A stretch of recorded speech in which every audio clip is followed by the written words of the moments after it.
Deputy and Express toll, the best way to save time and money. By Quest, get in the loop and join the community that's changing the way people connect. And by Southwest Airlines, Southwest has low fares with no hidden fees, where what you see is what you pay. It was a pretty day today, a bit overcast right now. Temperatures on the cool side, though not as cold as last night for Bud Black and the Padres. They are struggling of late. They've lost 7 of 8 after a very good start to the season. Saw them win 9 of their first 12 ball games. Let's take a look at the lineup tonight. For Mr. Black, Scott Hairston is off to a good start. He plays against left-handers. He's in center field. David Eckstein, a couple of hits last night. Brian Giles, also a couple of hits. Adrian Gonzalez has a 9-game hitting streak. Chase Headley from Fountain, Fort Carson. Kevin Kuzminoff from Evergreen. Nick Hundley spent some time in Boulder growing up. Chris Burke will bat in the 8th hole. And Chad Godin, not surprisingly, from Louisiana. He's from Metairie, Louisiana. Will pitch and bat 9th. And the season numbers, you look at it, 3 starts, 0-2. We mentioned in his last 12 innings, only 2 runs given up, a 378 earned run average. 10 walks have been an issue at times in 16 2/3. The strikeouts do offset that. Left-handers, and 2 that have hurt him a little bit, Gonzalez and Giles, but left-handers this year 3 for 19 with 8 strikeouts. As we look at the Fidelity scouting report to take it a little bit deeper for you, the fastball will run 89 to 94. You see the slider and the curve, the changeup, he likes to work in it.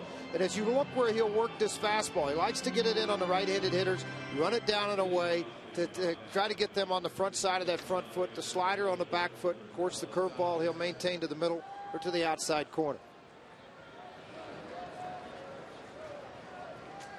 So here we go. Scott Hairston to lead it off against De La Rosa, where Scott had what he thought would be a game-winning hit a year and a half ago. Early part of October, game 163, the play-in game in the 13th inning, a 2-run home run off Jorge Julio. But the Rockies, as you well know, rallied for 3 in the bottom of the inning to move on to the postseason. And the first pitch of the ball game, a fastball, is in there for a strike. Hairston's been great leading off for Bud Black this year. He's hitting .467. His on-base percentage is .515.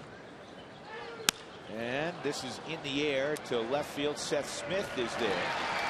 And let's check the gloves tonight. Brad Hoff is down for the next couple of days with that neck contusion, but again, it is not serious, fortunately. Dexter Fowler's out there. Ryan Spilborg's in right field. Atkins, Barmas again at short for Tulowitzki. Ian Stewart at second. Todd Helton at first. Yorvi Torrealba is doing the catching. So for the second straight ball game, Troy Tulowitzki given the night off. Not completely, though. There's Troy in the dugout, or Brad in the dugout, excuse me. There's Brad looking on. Troy's getting another work day, according to Clint Hurdle, trying to work his way out of an 0 for 19 slide.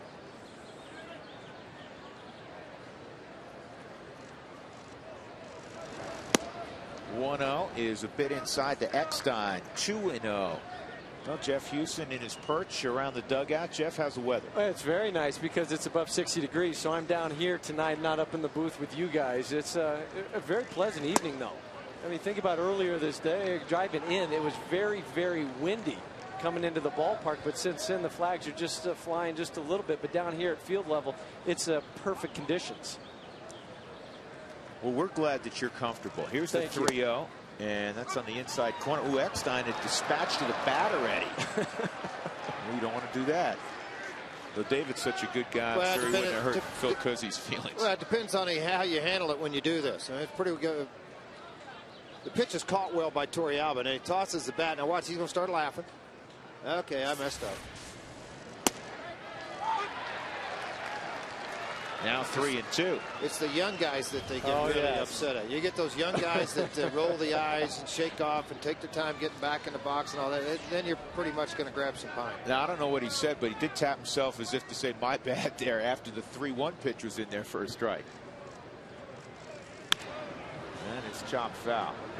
And if you've been around David Eckstein, Huey, as you know, that's not a surprise. Well, it's not. I mean, he's just one of those guys that's fun to play against because he respects the game, he respects the opposition and the umpires. It was just one of those things that he did. Uh-oh, my fault. And that pitch is inside. So the 3-2 pitch misses. Eckstein to first. That'll bring up Brian Giles.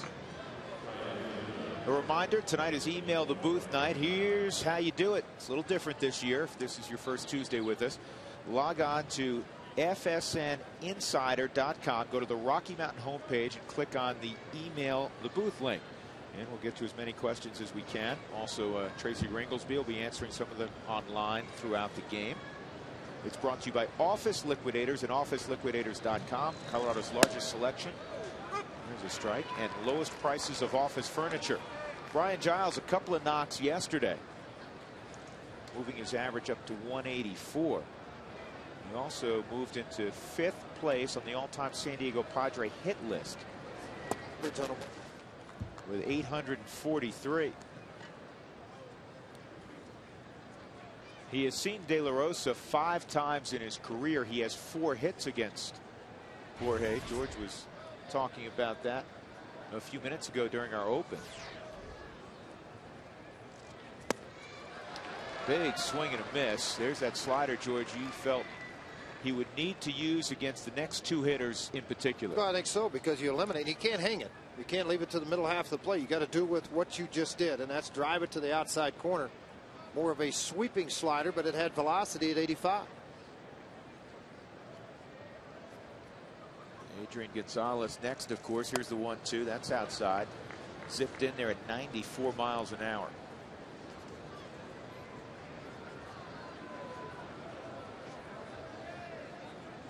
De La Rosa has the lowest ERA among the starters for the Rockies here in the early going, at 3.78 coming in.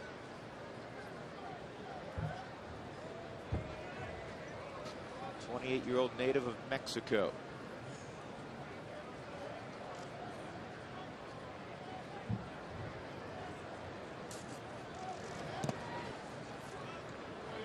And he runs it full on Giles. With Giles up there, 3-2 count, a guy can handle the bat. Look for David Eckstein to wait till De La Rosa delivers the ball and try to steal a base.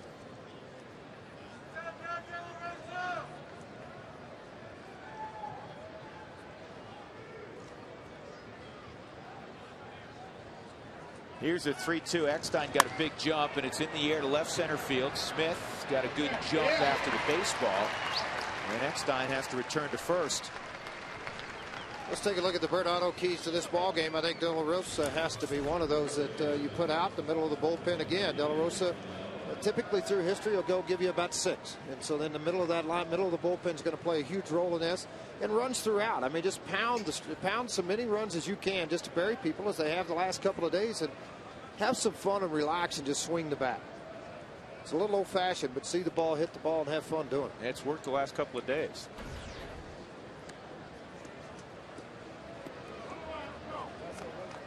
Two outs. Adrian Gonzalez at the plate. 1 for 4 last night, so he's got a 9-game hitting streak. He had a double and an RBI. He's hit 17 of the 19 Padre ball games this year.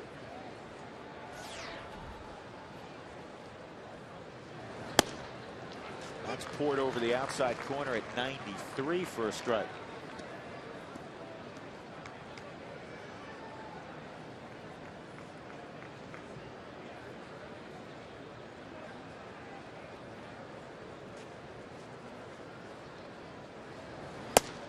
One up and in. Well, the one thing we've started doing last night, we're going to do it tonight too, is on a 1-1 pitch. We're going to put the Frazier Houston focus on tonight, and it's going to be on what happens on the 1-1 pitch. You know, what does he get a base hit? Does he walk? What he does? The National League last year hit 328 on a 1-1 count. After that, they hit 242. That's going foul, and it's 1-2. So the first 1-1 count we have. Swings 1 and 2, and there's close to a 100-point differential.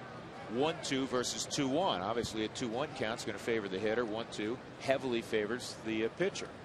Well, that's where that hard slider that you already mentioned, Drew, that De La Rosa is able to throw. That's where you can mix that one in. The big overhand curveball, the changeup. You have so many more different options to throw up there in this count. Puts the hitter on the defensive. Well, you got 3 shots. That's the big key. You can throw a slider, miss a little bit off the plate, come back with it if a guy's a bad breaking ball hitter.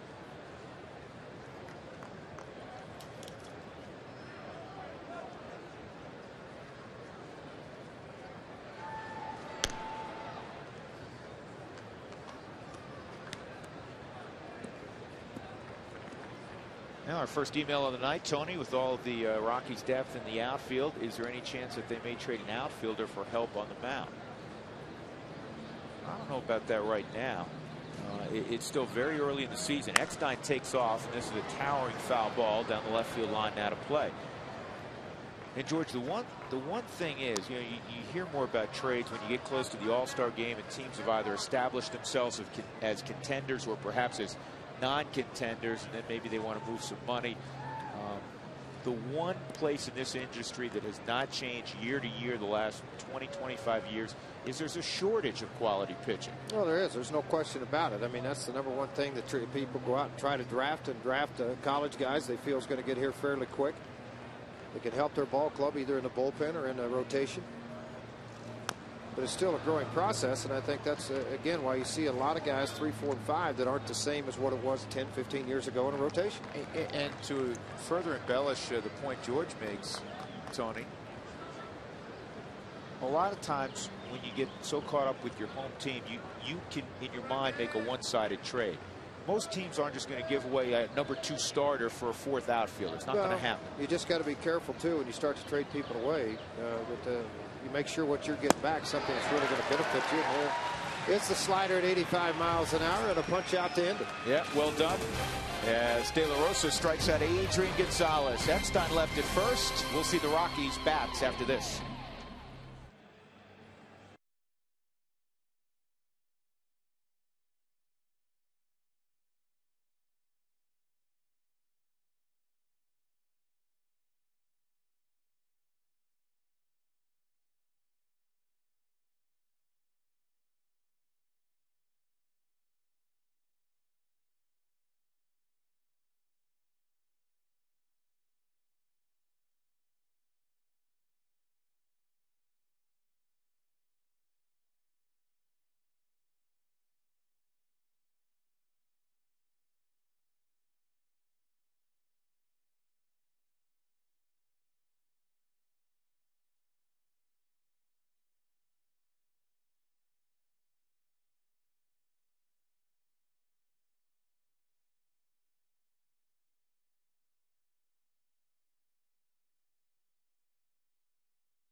For Colorado, he has been very, very good since making this ball club. Never played a moment of AAA baseball. As you look at Clint Hurdle in his 8th season as the Rockies manager. Here's the rest of his lineup after Fowler. Ryan Spilborghs, he's got the average over 300 now. Todd Helton had the average at 200 about a week ago. He's now closing in on 300. Garrett Atkins had 3 hits last night.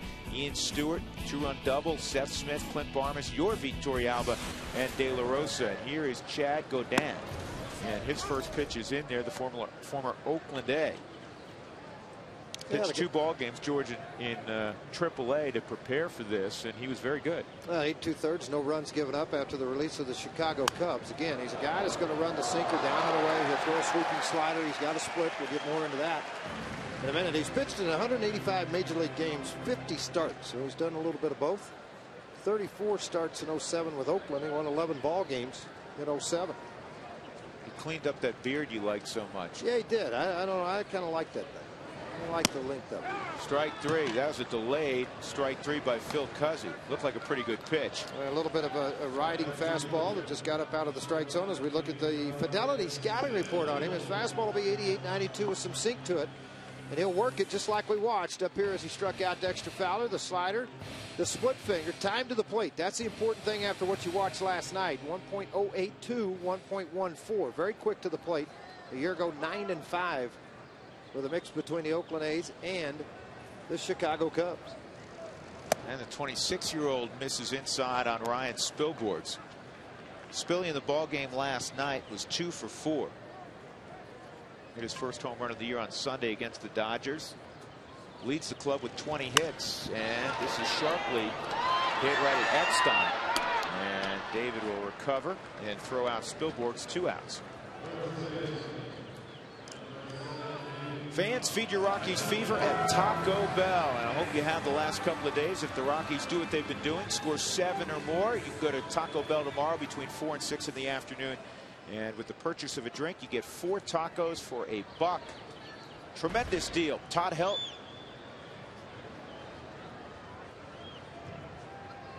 Todd was 2 for 4 yesterday. Hey, Huey, I got to ask you, Eckstein on this ground ball hit the second base. When you're out there in the middle of the infield, you boot it like this, and you're looking around, you're trying to find a ball. It's like an Easter egg. Oh, get it. I mean, and you know you got a little bit of time, right? Well, you do, but that's from playing shortstop so much. You don't have the time over there.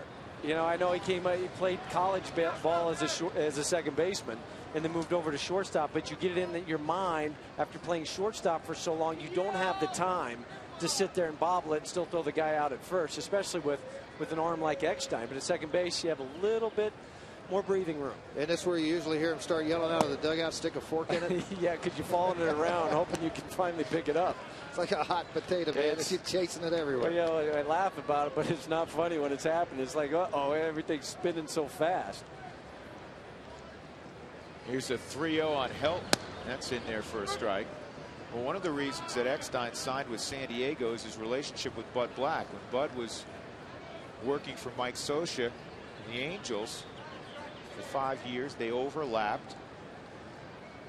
Big trust factor there. Oh, the first of many souvenirs tonight for Todd Helton. Is it over and under again, 10? We never counted last night. Can you keep track of that? Yeah, I'll get it. That's 1 foul ball. All right. I know you have nothing else to do down there.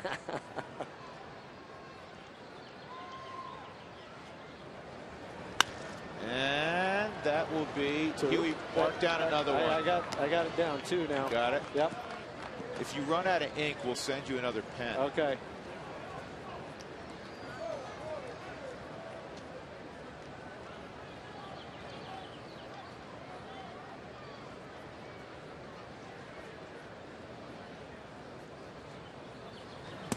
Ball 4. So a 2-out walk to Helton. That'll bring up Atkins, who's seeing the ball well, George. Very well. Last night he got a couple pitches up in the strike zone with men in scoring position, able to pull them into the outfield. One a line drive, one a ground ball. Very good high ball hitter.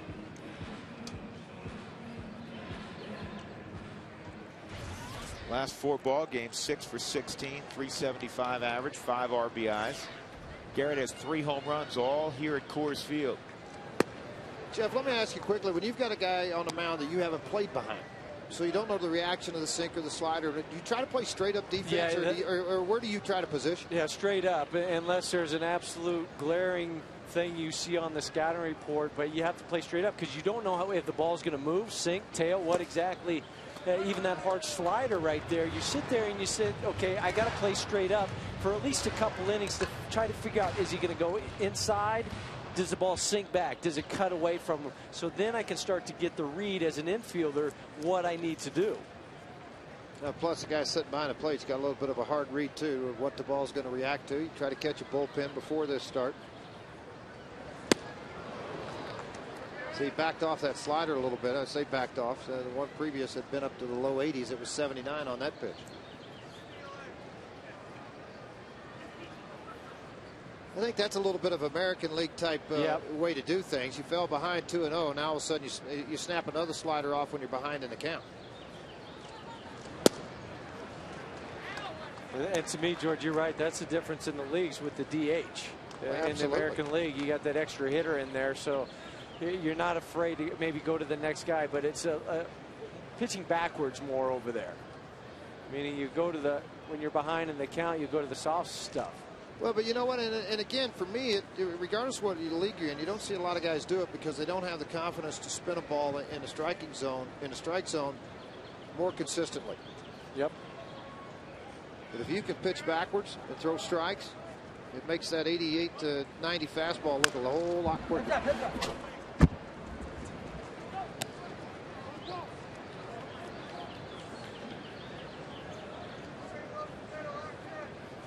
Three and two on Atkins. Helton at first. Bottom of the first inning, no score. Rockies won 12-7 yesterday, pounding out a season-high 17 hits.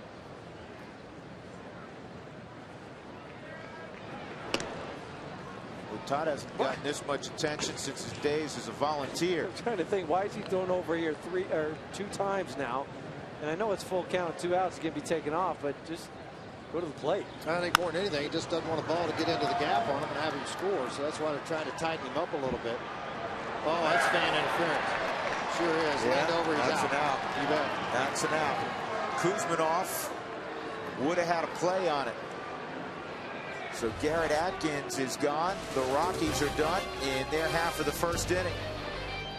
No scores. We go to the second.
So we don't get to on the air. Tracy may throw you an answer on the computer.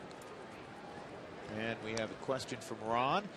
When will we be able to see Carlos Gonzalez join the club?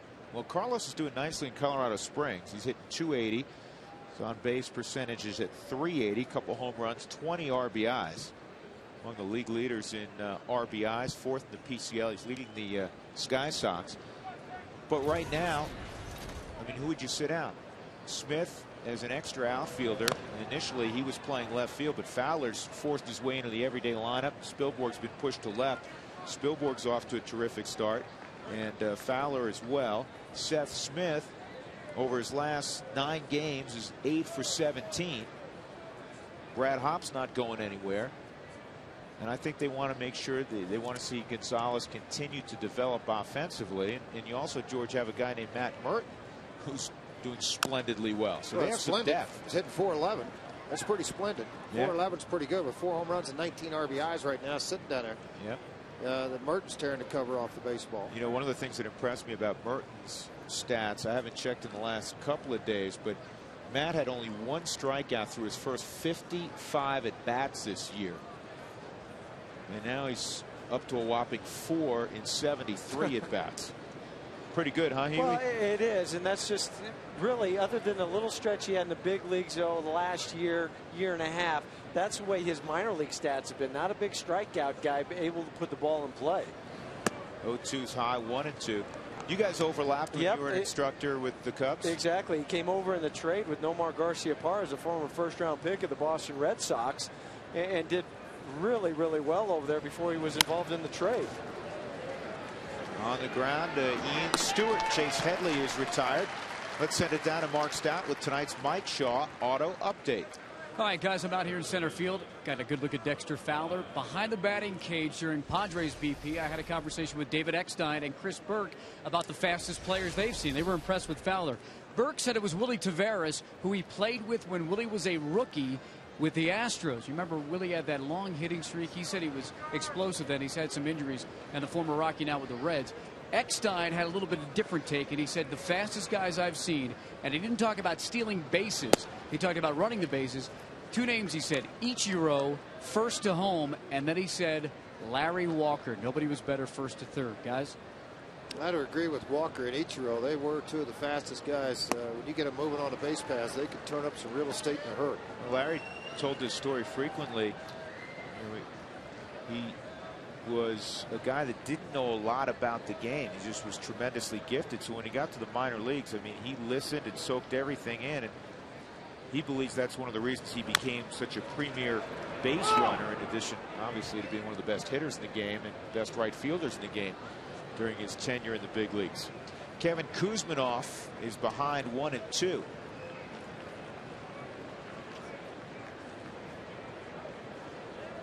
Kuzminoff started the year 3 for 19.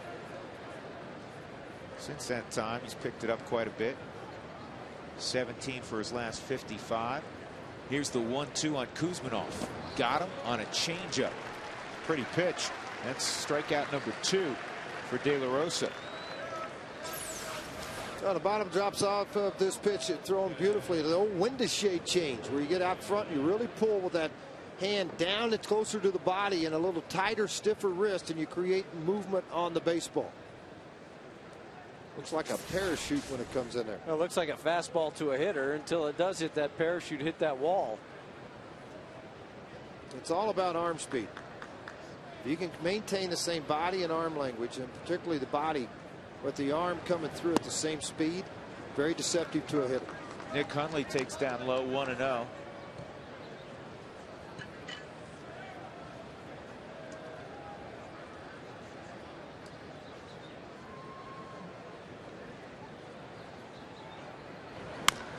On the ground to third. That's a good pickup by Atkins. And he gathers himself and throws across the diamond. Good inning for De La Rosa.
And Express Toll, the best way to save time and money.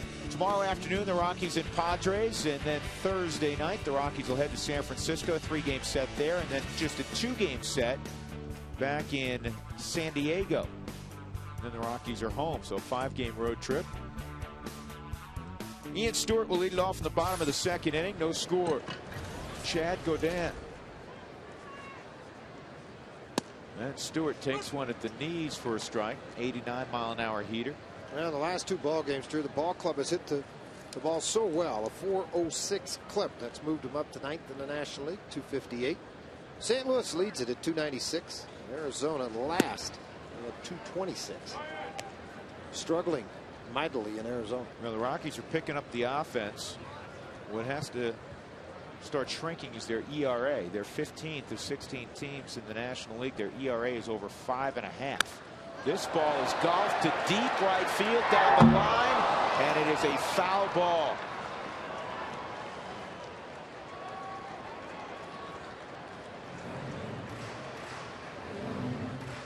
You know, I always like to watch Jerry Crawford work a ball game. He's at first base, and then he's looking at this foul ball down the line. It's an easy call. I mean, it's a slider down and in on the Hyundai cam.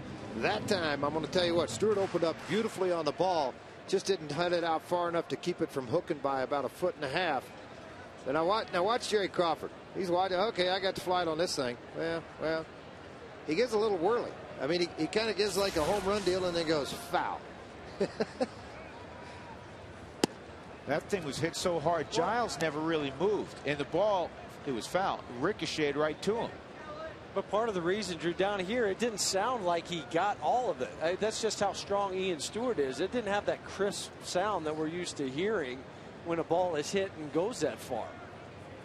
2-2, and this is bounced to second. Eckstein will throw out Stewart. 1 out. A reminder how to email tonight. Again, you log on to fsninsider.com, go to the Rocky Mountain homepage, and then click on the email the booth link. We're going to try to answer some of your questions tonight. Tracy Ringlesby is doing that as well online. Brian has a question. Watching Tulo and Ionetta struggle this early makes me wonder how long their respective leashes are. Is a stint in AAA a possibility? George, I think that would be really premature. Huey, I don't know what you think, but that's not real at all premature. Yeah. I mean these are established big leaguers. Yeah, and that's the thing. You're going to go through peaks and valleys as a pitcher, as a position, whatever it is, no matter how good you are. And just because they're struggling, you look at the number of bats they have. If they have one good week, all of a sudden they're going to be hitting 300. Seth Smith got off to a pretty slow start. Now he's 9 for his last 17. Well, for every time you had a game where you were 0 for 4, 0 for 8, 0 for 12, mount it up however you want to. A lot of times sending them down could be more harmful than it can keeping them here. From the mental side of things. Yeah, confidence such an important part of this game. Whether you do what George did in the big leagues, throw it, or whether you do what Huey did, hit it. So it's just a fine line about being successful here, and all it takes is to take a couple days off, take a breather, redefine your mechanics, get your head straight, whatever it may be that you're dealing with, and then you go out the next game and all of a sudden you get 3 hits, you're feeling on top of the world. Good at bat for Seth Smith. On a 3-1 he walks, so with 1 out he goes to first. Second walk allowed by Godin. A hard sinker down. Pretty good pitch if you're in a 1-1, 1-2 count, but not on a 3-2 count, or where you have 3 balls on a hitter. You need to try to get something to where you catch enough of the plate to induce him to roll that thing over to second base. How about that eye by Seth Smith? That ball didn't miss by much off the plate and was just down a hair. Here's Barmes. He did the unthinkable yesterday, Huey. He walked. Yeah. First time in what, 50, 60 at bats? 52 at bats. 52 at bats, yeah. And now of guys that have at least 50 at bats in the big leagues, only Yuneski Betancourt was 64 and San Francisco's Benji Molina was 67. Have no walks so far.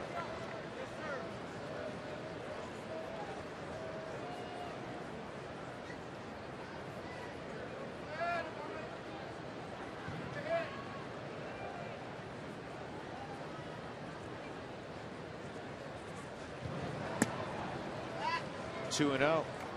Let's check another email on Clint Barmas. This is from Perry. The way Barmas is playing reminds me of his rookie year. Do you think that Barmas is back? I think he's back last year. George, he had 290 last year. Yeah, he had another good year last year and another one this year. And unfortunately, because of the injuries, set him back a little bit. That was a while ago. He had gone back to AAA, spent the time there to redevelop what he had already started. And here he is doing exactly what you expected from Clint Barmas.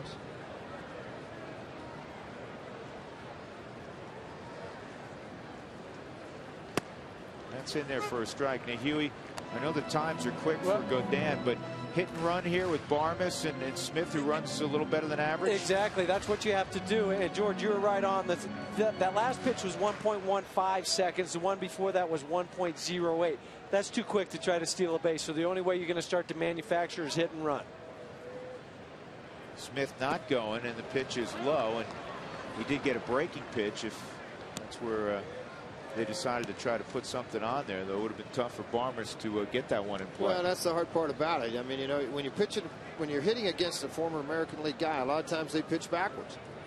So when you do that, you may get a swing and a miss and a guy thrown out if a catcher behind the plate has pretty good hands. They seem to pitch backwards an awful lot. Ball 4.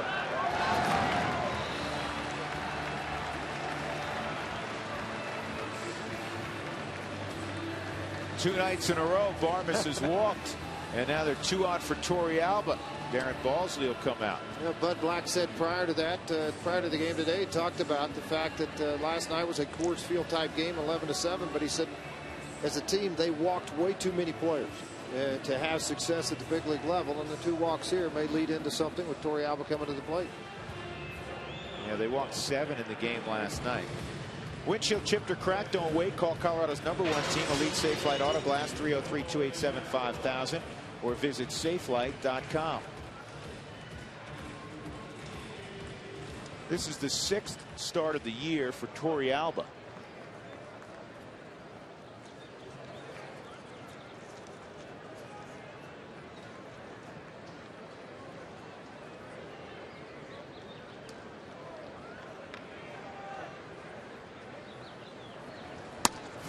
That's way inside.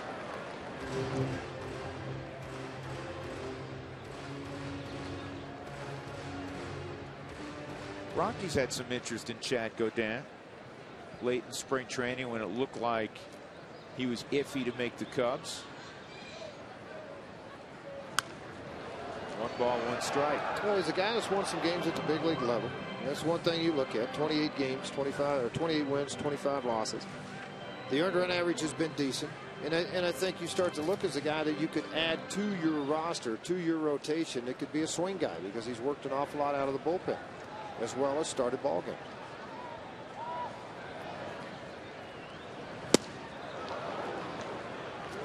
The one thing the clubs were scared off of, and they had to wait till he cleared waivers, was his salary. It was a pretty high salary, and now what's happening is the Cubs have to eat most of that. He signed the minor league deal with the Padres, and I'm sure his salary now is just right around the minimum.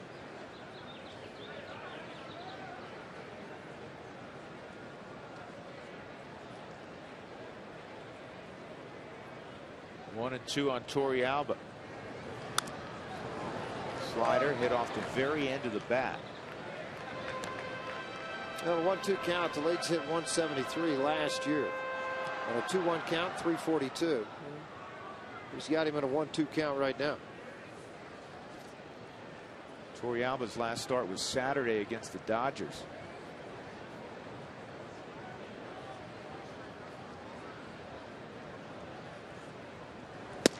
And he got him on a slider. Big strikeout for Godin. That's his 2nd of the ball game. Now 2 outs, and for the Rockies it will be left to Jorge De La Rosa. Hey, look at this big slider coming right out of the hand, a low 3/4 slot. The thing that he does do very well, though, it doesn't stay flat. You watch this ball at the very end. Has about a 4 to 6 inch drop to go with the movement down and away from a right-handed hitter. A lot of times when you work in the low 3/4 slot, you'll get more of a big sweeping flat slider. See if De La Rosa can help himself. tried, didn't he? Yeah. Hard line drive to left. Remember last year, he didn't have that many hits, but he had 6 RBIs, which led the Rockies. You know what? It's more pitchers I watch, and this is, again, a credit to Don Baylor with us. That really spread their legs out wide, making it more of an upper body swing. Reduce the movement of the body so you have less tendency to pull off. Just let him do the work for you. On the ground to second, bobbled by Eckstein, and he'll throw to first. De La Rosa's retired. Rockies with a couple of base runners via walks. Still no score. We'll go to the third.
Time for this date in history, brought to you by Dex. And on this day 2 years ago, former Padres closer Trevor Hoffman pitched in his 803rd game for the franchise.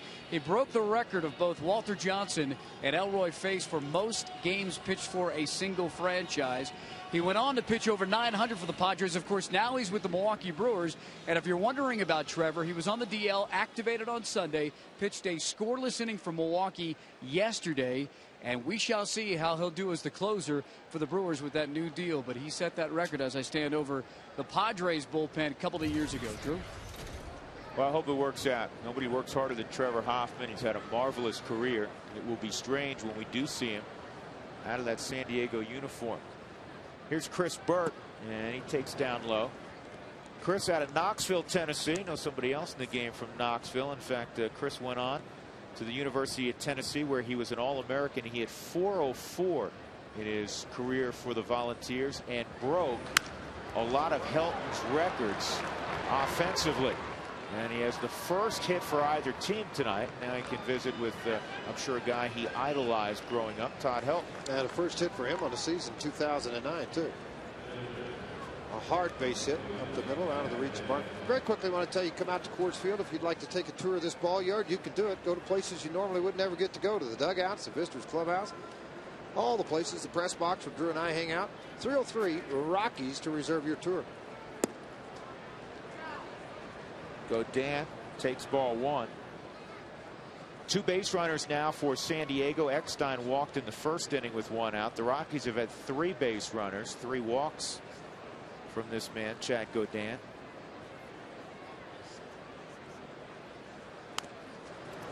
Bunted at Helton, 1 play for Todd, and that is to Ian Stewart covering the bag at first.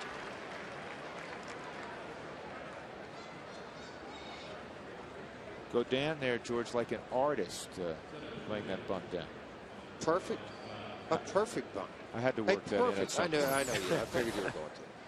Perfect bunt out front. Helton's going to charge, but you got to hold the runner long enough, and it allows where the bunt is placed. Stewart over to make the play at first. One of the hottest hitters on their team, Mr. Hairston, at the plate. Huey, I was going to try to work in impressionistic era, but that would have been too far of a reach. Well, and it'd been over my head too. It was just a good bunt. Let's just leave it at that. We'll leave it at that. And as George suggests, Scott Hairston is swinging a great bat. Line to left his first time up, hitting over 400. And this ball's a towering fly ball to deep left field. Smith going back to the track, to the wall, and it's gone. That's where he hit his 2-run home run late in '07. And he has a 2-run home run here against De La Rosa. And it's 2-0 San Diego. First pitch offering from De La Rosa to see where this is. Third home run, as Drew mentioned, for Hairston. It looked like a cutter, Huey, that came to the inner half of the plate. And then watch what he does with, look at that front knee right there, folks. See how that opens up on the Hyundai cam? You open the hips that quick and you get that knee out of the way, the inside part of the bat becomes the middle of the plate for him. And that's what did happen, George. And the thing with Harrison, too, is the way that bat, he's already got it pretty much in the loaded position. It doesn't go back much more before he starts to fire. Well, that's a lot like Charlie Lyle used to teach. Yep. George Brett just laid back on the shoulder, lift it off, set it in the fire position, and then when the ball comes, it reduces a lot of things. 1 ball, 1 strike. Swing pitch coming up here to David Eckstein.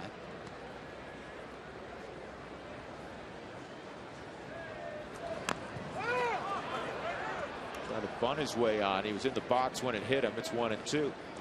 Let's look on the Hyundai cam. I just want to show just what you and I are talking an awful lot about.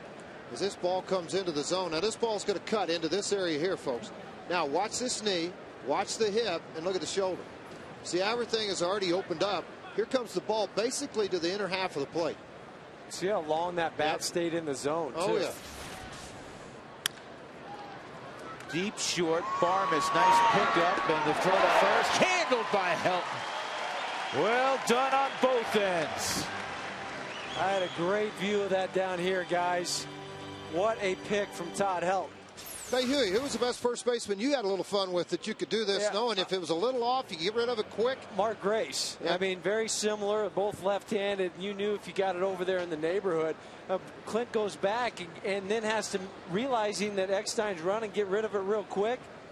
And that was an in-between hop. It wasn't like it was a short hop where you can go out there and pick it, or a long hop where you could really read it. And Todd didn't fight that ball at all. And what I mean by fighting is that sometimes when it's that in-between hop, you sit there and you try to just move your glove as fast as you can, and then you highlight it back over to the second baseman. Well, the thing that impresses me more than anything else about Todd Helton over at the first base bag is all this is done on dirt and natural grass. You know, you think back years ago when you had the guys like Hernandez, other guys that were on AstroTurf. You infielders actually practice that. Yeah. You can make that throw off the AstroTurf, get a little more speed going, and it'd be a perfect hop. 2-0 on Brian Giles. The thing that should not be underestimated is how important this play on both ends was to Jorge De La Rosa. 1 out, he just gave up a 2-run home run. You know, his psyche at times is fragile. Eckstein gets on, he's in the middle of the order, 1 out, and he may feel like, uh-oh, I'm really in a bad spot, as opposed to saying, all right, he hit a home run, it's 2 runs, no big deal, my offense will get that back and move on. Well, and against 2 guys, as you mentioned, Drew, that have had success against them, even though they're left-handed. And Giles and Gonzalez following him up. See if De La Rosa can come all the way back. 3-0 on Brian Giles. 3-1.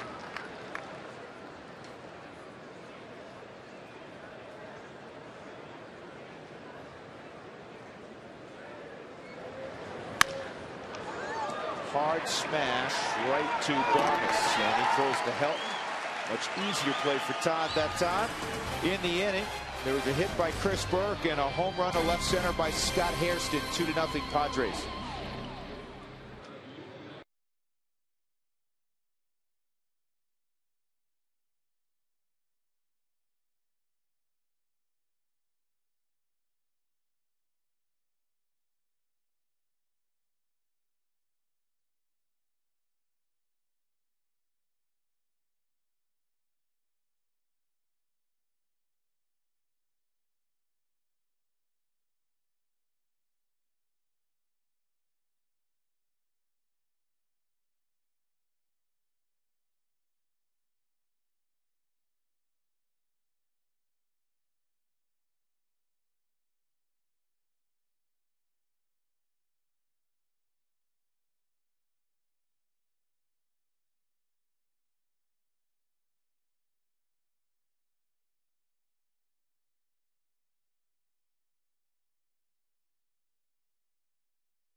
2-0 San Diego. Rockies will get their second look now at Chad Godin. It'll be Dexter Fowler, Ryan Spilborghs, and Todd Helton. Our Geico quote of the day from Ryan Spilborghs on Dexter. I told him run until they stop you. He did. I don't think they ever stopped running him. I think he's still running if we go look for him right now. That's in reference, of course, to Dexter last night stealing 5 bases. How impressive was that? Well, it's a rookie record, the 5 stolen bases. It ties a rookie record. That pitch is high, 2-0. Ricky Henderson stole 5 bases in a game one time. The all-time stolen base leader. Lou Brock, your old teammate George, and Rock Raines never stole 5 in a game. 2 of the best base stealers of all time. No question. Well, you know, and they played during a running era. What about Vince Coleman? I wonder how many Coleman had. Willie Wilson. Willie Wilson never get 5 in a game. This is looped to shallow center field. Here comes the center fielder Hairston to make the catch. Those guys could run a little bit. Willie Wilson was one of the fastest humans I'd ever seen. He and really Bo Jackson from the right side. Bo got hurt. I was thinking of Tim Raines when Mark asked that question earlier. Tim Raines, who I played with in Montreal, was one of the fastest. And then Vince Coleman, as you mentioned, George, playing against him, he was a nightmare. Let me tell you, Willie Wilson on turf, that wasn't any fun. Yeah, slap and run. I saw Willie at the end of his career. He didn't. No, it didn't run well then. But boy, I'm talking about the beginning of that thing. Yeah. It's kind of like Ricky. He'd get a base hit and you'd say, go on over to third and I'll pitch the rest of the lineup. Save me a couple of pitches here. That's in there as well. 0-2 on Spilborghs, who grounded to second his first time up. He hit it hard. Got another email. Although it's early, Dylan writes, in the season, I see a Rookie of the Year candidate, Dexter Fowler. What do you think? Well, I think there's no question. If Dexter keeps running out there and performing the way he has, he'll be in the mix. I will also say, I read an article the other day in the last week where the writer had somebody as a Cy Young candidate already. And I'm like, we're 2 weeks into the season. How can somebody be a Cy Young candidate? They're off to a nice start.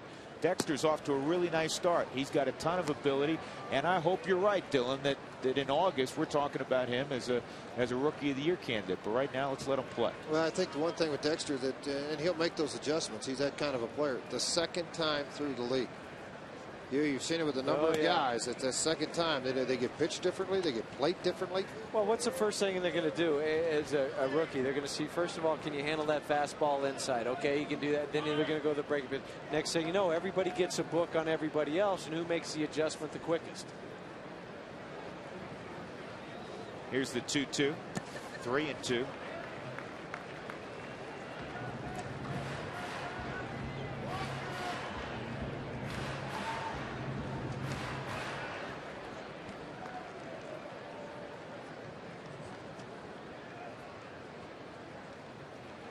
Here's the payoff pitch outside, ball 4. So Spilborghs will jog down to first. That's 4 walks by Godin. He's yet to give up a hit, though, with 1 out in the 3rd. Todd Helton coming up, our Firestone leaderboard. National League stolen bases, and the Rockies with 8 yesterday jump in front in the league with 17 ahead of the Dodgers. It's just a great game plan by Clint Hurdle and his staff. I mean, you know, you have a guy like Young out there. The hard part with him is getting on. And it wasn't just Fowler. I mean, Spilborghs runs well. He had a stolen base. Stewart stole 3rd yesterday. 1-0 on Helton.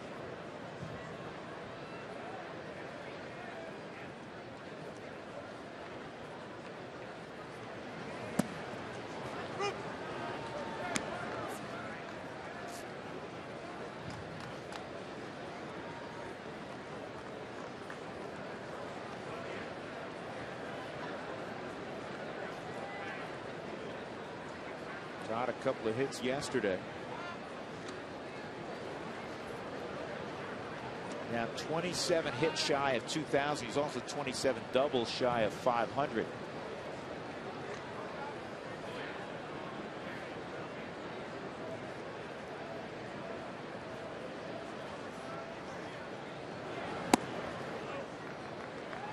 2-1. Seen some great patience with the Rockies hitters tonight. Look at this, 54 pitches in now for Chad, and the Padres are hoping they can maybe get 90 to 95 pitches out of him.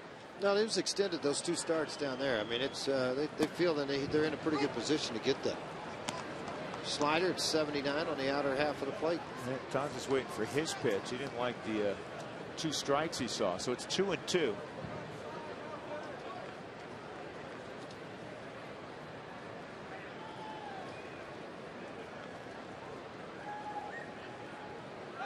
There goes Spilborghs, and this is a fly ball left center field. It's going to be caught.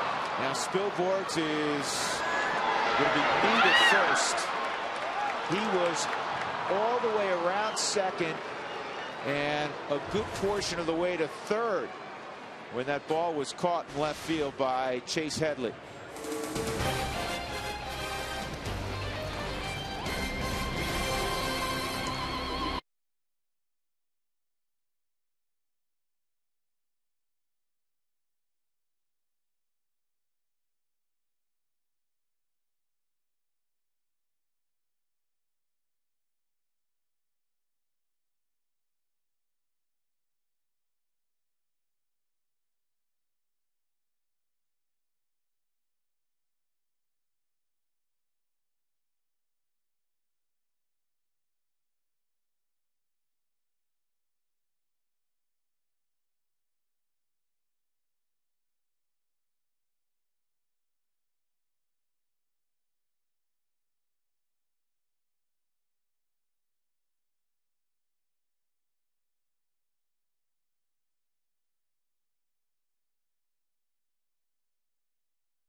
I was wondering when I looked at it, I said, why is he throwing so far offline? And then you realize, because you can see Spilborghs, he's here. He's got to retract back to second. Now, as he comes back into second base, look where Burke's pointing. That's Burke's perfect. pointing over there to Eckstein. Good explanation there, George, because that is, you look at that, so many times you'll see that outfielder throw to the bag at the shortstop, but a heads-up play from Chris Burke to say, you know what, don't throw it here, keep it away from all the action, throw it to Eckstein, let him make the relay where it's a cleaner throw than going back into first base. De La Rosa has the first pitch over to Gonzalez. It's 0-1. Adrian struck out swinging his first time. Difference in this game, a 2-run home run last inning by Scott Hairston. It's 2-0. San Diego. And that fastball on past Adrian Gonzalez. It's 0-2.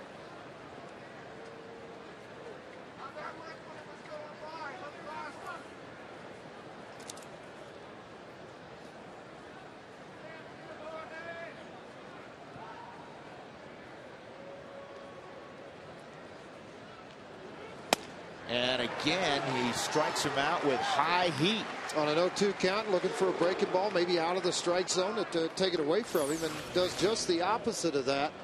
He just elevated the fastball and painted. I mean, that is on the outside corner block, and it's just like, okay, you know what, first 2 times up, I'm tipping the hat to you because you've just outpitched me as a hitter. Yeah, the first time he struck him out with the slider, that one was a hard fastball. Chase Headley grounded to second his first time. Breaking pitches in there for a strike. That's that first big overhand curveball we've seen, huh, George? On a right-hander versus the slider coming on the other side. A little different look at it. Headley, another kid who was drafted out of the University of Tennessee, though Headley, who's from Fountain Fort Carson, went to the University of Pacific for a year and then transferred. He's a very bright kid. He was an academic All-American at Tennessee. GPA of 3.6. He was his high school's valedictorian.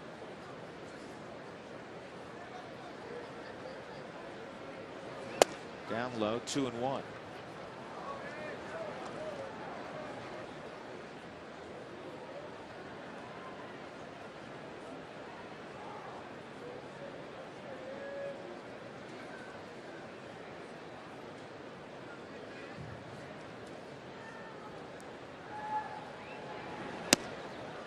Has a changeup. It misses. 3-1.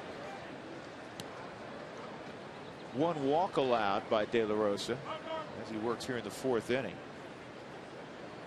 And only 2 hits. The single by Burke. He was sacrificed to second, and then Hairston hit one out to left center. This is in the air to left field near the line, and Smith can't get there. So it'll be 3-2. Let's take a look at our Exempla injury report, brought to you by Exempla Lutheran Medical Center. Brad Hopp last night struck in the neck by a pickoff attempt from Nick Hunley, and he was carted off the field, went to Rose Medical Center. The good news is all of the x-rays were negative, and he is expected just to miss a day or two. He is in uniform tonight. He's in the clubhouse before the ball game. Scary moment. He didn't know what hit him. Swung on and missed. Another strikeout. That's number 4 for De La Rosa. Here's the injury from last night. A scary moment. Brad was down for a few minutes. And the irony is Brad lost an opportunity to play for the WBC when he was spiked. Huey went back head first, and so you're talking tonight. All right, you went feet first. Now what are you going to do? Right, and it's just one of those freak plays that happened. I was trying to think back last night and even today if I've ever seen anybody get hit in the neck like that. I've seen some guys get hit in the helmet or somewhere else on their body, but never there where they momentarily get knocked out and have to be carted off the field. Inside on Kuzminov, it's 2-0. He struck out his first time. Brad said initially he didn't have, just momentarily didn't have a lot of feeling in his upper extremities. Legs were fine, and that quickly came back. Scary moment. On the ground to short. Barmes across to Helton. A 1-2-3-4 for De La Rosa. See if the Rockies can get the bats going against Godin. 2-0 Padres.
Colorado Rockies baseball on FSN is brought to you by your Colorado Hyundai dealers. Finance or lease any new Hyundai, and if you lose your income, we'll make the payments for the next 3 months. By Geico, 15 minutes could save you 15% or more on car insurance. Visit us at geico.com or call 1-800-947-AUTO. By Burke Chevrolet, where the 09 Traverse is under 24 grand. And by Dex, take the sport out of finding local information with Dex in print and online at dexknows.com. Garrett Atkins at the plate on a pretty Colorado night, 2-0 Padres. First pitch was in there for a strike. This one is a slow roller to Kuzminov. Barehanded, safe. Leg hit for Garrett Atkins, who doesn't get a ton of those. No, he doesn't get an awful lot of those. That ball hit so softly. Kuzminov playing very deep with Atkins, a right-handed hitter up. You just don't anticipate the reaction to this here. You got to come in. It's going to have to be bare hand regardless. Well, that's the only way you can do it. Kuzminov does the right thing, get around it so you can just barehand it. Ends up on his stomach, and a strong throw over to Gonzalez with the stretch by both guys, that being Garrett Atkins and Adrian Gonzalez. Good call at first base by the veteran Jerry Crawford. Perfect call for your first hit of the ball game. Yeah, that is the initial knock for the Rockies. Smelled a hit, Huey, didn't he? Yeah, oh, he was legging it out. You know that. I was laughing one day behind the cage. I think it was a year or two ago. They tried to drag me in this. Atkins said, "Tell Helton I'm faster than him in a race." So I'm not getting involved. No. Who do you like, Frazier, in that one? Ty. Ty?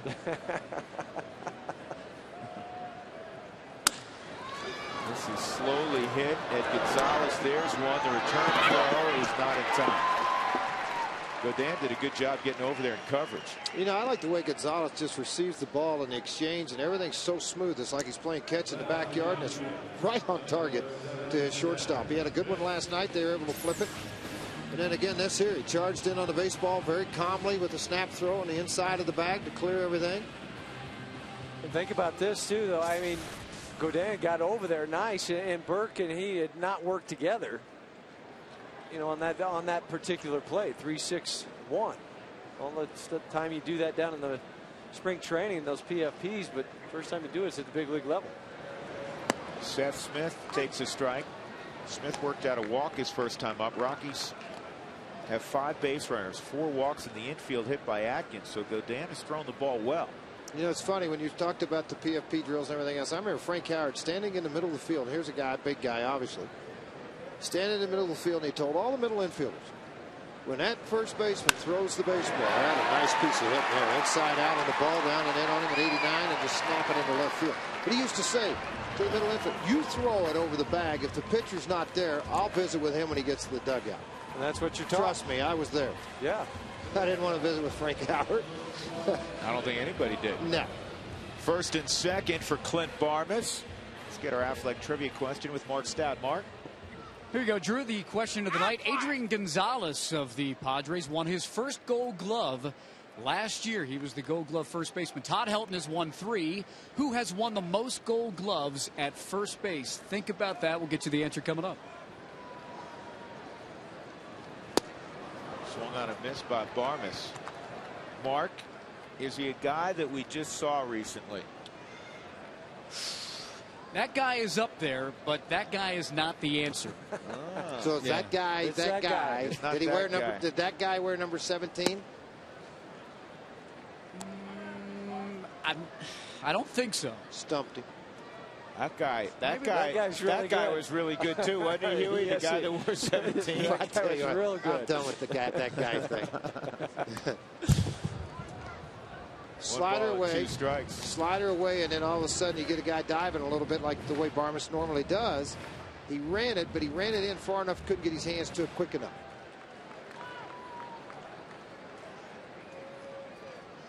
The way Chad's been able to throw that slider, look for him to work it back down and away from Clint. Well, he's not very successful. At least he hasn't shown it to me yet, to throw the fastball to the outer half of the plate. See, there's that hard sinker, and he got him. See, you know what? Clint was thinking the same thing you're thinking. Yeah. You hard slider down and away, and he tricked him with a hard sinker down and in, and then, you know, then you just kind of one of those defenseless, I got to take a swing at it. It's too close. I got 2 strikes. I can't let it pass, hoping it's a ball, but it would have been. Yeah. But you got to take that emergency hack at it because of the count and where you are. Well, because as just like I was thinking, his focus was outside part of the plate.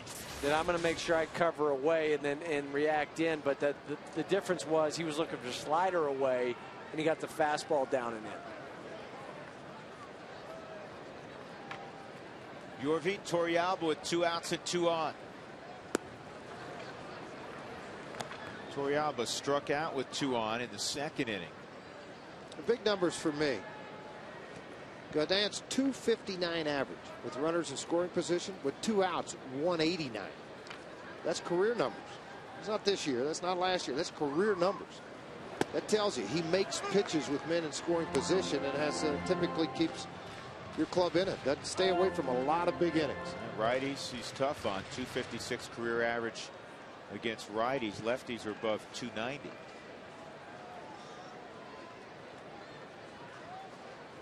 And with his arm slot, George, that's not a big surprise. That low 3/4 delivery.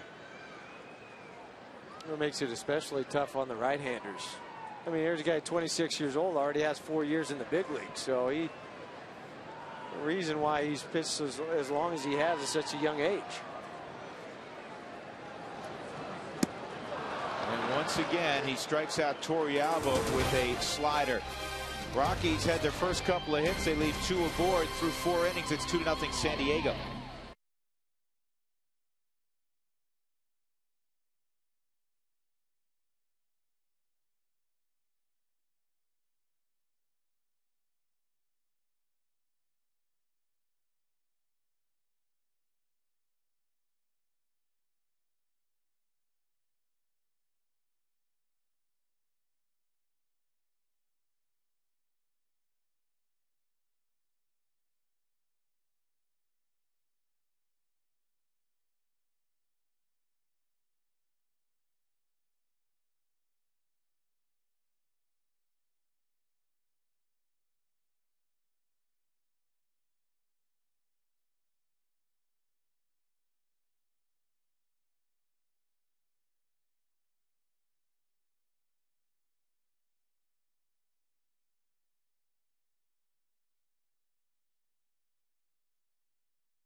...24 hours ago. 2-0 San Diego. Drew Goodman, George Frazier, Jeff Hewson, also Mark Stout. And let's check in again with Mark's got our Affleck trivia question answer. The question was who won the most Gold Gloves at first base in baseball, who has thus far. And the answer isn't Don Mattingly, who was in town. Of course, he's with the Dodgers now, coaching for Joe Torre. The answer is Keith Hernandez, well, who that did was that the guy with 17. I know, 17 like Helton. Mattingly wore 23. That's retired, as you know, George, with the Yankees. Hernandez with the Cardinals and the Mets. He won 11 straight. Andres Galarraga won the next 2 years. And I talked to Todd Helton. I said, who gave you some kind of something that was enlightening about playing first base, about playing defense? And he said, you won't believe this, but Galarraga said to me in spring training, don't let the ball play you. And he said, I didn't really know what that meant at that point, but he taught me that. He said that. And then I asked Adrian Gonzalez, who won it last year. And he said Manny Crespo, who is now the director of Latin ball players and development for the Tigers, was with the Marlins. And he was an infield and hitting instructor. And he said Manny Crespo really gave him a lot of pointers. Now, Gonzalez also told me that the reason why he played first base was because he was left-handed. He was the stocky kid of his brothers, and his older brothers, who are 4 and 8 years older, Edgar and David, they played short and second, so they needed a first baseman. So they fired over to him, and he said that helps him, as this is grounded to Barmas backhander. And the first out of the inning is Helton makes a nice grab. Helton has 3 Gold Gloves. Keith Hernandez, the answer. That's the long of it, Drew, Jeff, and George. Thank you for that. Thank you for the research behind that. Hernandez was tremendous. And like Helton, tremendous bunt defense. Terrific bunt defense. Teammate of mine for 3 years, 78, 79, and 80. And a guy that realistically on AstroTurf had some of the softest hands I'd seen. Could handle hot shots. You know who had 8 Gold Gloves? George Scott, Tater. Well, Scott was a very good first baseman. Could really handle a lot of things. I remember seeing him, and he did just wide splits and pick it. And I was like, did he just do that? He's going to hurt himself. Vic Power and Bill White won 7 Gold Gloves. You know Bill White, George. Yep. Former Yankee broadcaster. Yeah. Former National League president when they had president of each league. And Wes Parker and JT Snow won 6 each. JT won with the Angels and also won with the San Francisco Giants.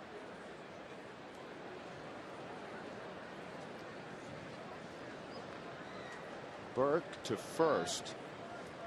Godin at the plate will be looking to bunt again, you would assume. He won't have to. An error on De La Rosa. Well, it's something that he and Bob Apodaca worked an awful lot on in spring training, of not stepping too far to the plate, yes, to try to deceive the runner. He threw a slider to Todd Helton. He threw it way into the foul territory side and made it difficult for him to be able to react and make a play on the baseball. That's his second error this year on De La Rosa. He had a comebacker 2 starts ago. Remember that? And he airmailed it over Helton's head from about 20 feet away. Well, and as a first baseman, too, you're not thinking that the guy's going to throw you a ball that far to your left as you're looking at him. Most of the time, if pitchers do miss, they'll miss going back into the runner.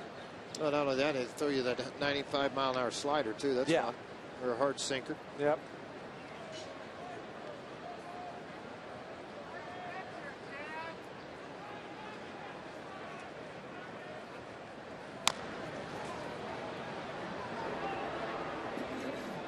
This is just the 9th plate appearance of Godin's career.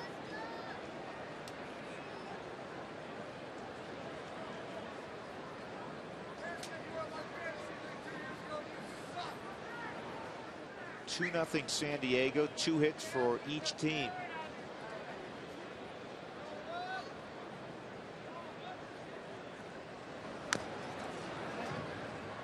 Hey, don't forget, if you're having a great event, don't strike out. Get a dinger. Have him come out to the party. It's a great way to celebrate. Call Dinger at 303-312-2266 or send an email to dinger@coloradorockies.com. Let's really get the dinger, right? The big guy.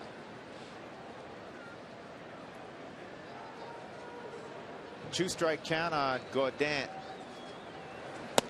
And he is gone. So De La Rosa has 2 outs. And now he'll have to deal with Scott Hairston.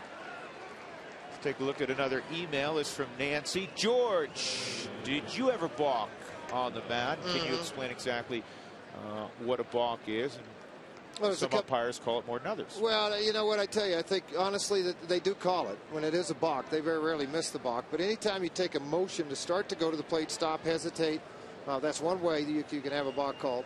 For left-handers, if you go beyond that 45-foot or 45-degree angle deal and get too far to home plate and go to first base, they're going to call a balk on you. If you don't come to that discernible stop for that 1 second and then go, they're going to call a balk. In other words, if you just drop your hands and go really quick, they're going to call a balk on you. You know, the footwork of when you're stepping and how you're stepping at the plate. I haven't seen too many guys balk that they don't get a called on a balk. You know why? Because there's 8 eyes watching, and somebody's going to catch you. The rule is if you do something to deceive the runner, then a balk can be called. However, it's kind of humorous to me, Jeff Houston, because the pitcher is doing things to try to deceive the runner within the confines of the rule. Every single time. I mean, that's their job, and part of the way they keep guys from stealing bases is to try to deceive them. Now, when George says when you come to a complete stop, sometimes what you'll see, though, is if a pitcher does it one time, the umpire will say either to second baseman, shortstop, hey, make sure he stops. And so you then have the opportunity to go to your pitcher or whistle to him or do something and say, hey, make sure you come to a stop, because the umpire's already warned me that if you do it again, they're going to call a balk. Well, a little before your time, but Luis Tiante was my favorite. He had about 9 stops on the way to the waist. And he would turn almost all the way around before he delivered home. That last 1-1 swing pitch went in favor of the hitter, the 2-1. And that's low. 3-1 on Hairston. George, how many times did you balk in your career? You know, I don't know. I know Bach and Bob got me a couple of times. Bob Davidson, that lives here, but he's gotten everybody. What's your under over? Well, yeah, I don't know. I'm probably 4 or 5. I don't know. I didn't, really, I didn't pay much attention to it. Let's establish 5. Huey, do you think George had more or less than 5 balks in his career? More. Frage had 3. Nice job, George. That's not bad, huh? 415 good. games, only had 3 balks. I'm pretty proud of that. Torrealba will go to the mound. 3-1 on Hairston. But that doesn't count all the times I went to my. I never did that. They can call a balk on you, folks. That if you can go to your mouth and you're on any part of the dirt, it's a balk. They move them over.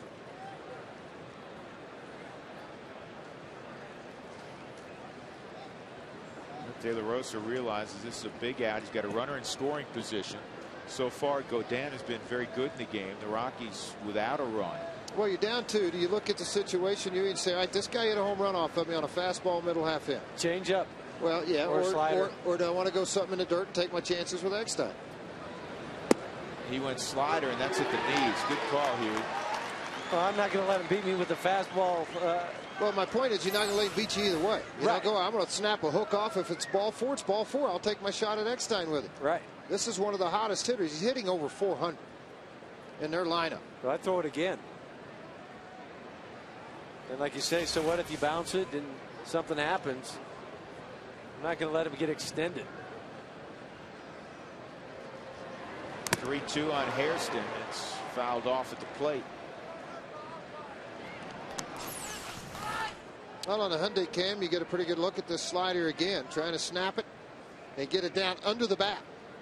That ball just cut and stayed up. You got fortunate there that Hairston didn't do some damage with that one. You see him look back into the dugout at their hitting instructor, Jim Lefevre, go, oh, boy, I want that one back. Yeah.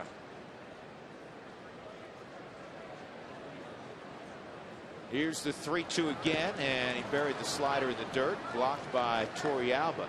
So it will be Eckstein with 2 on and 2 outs.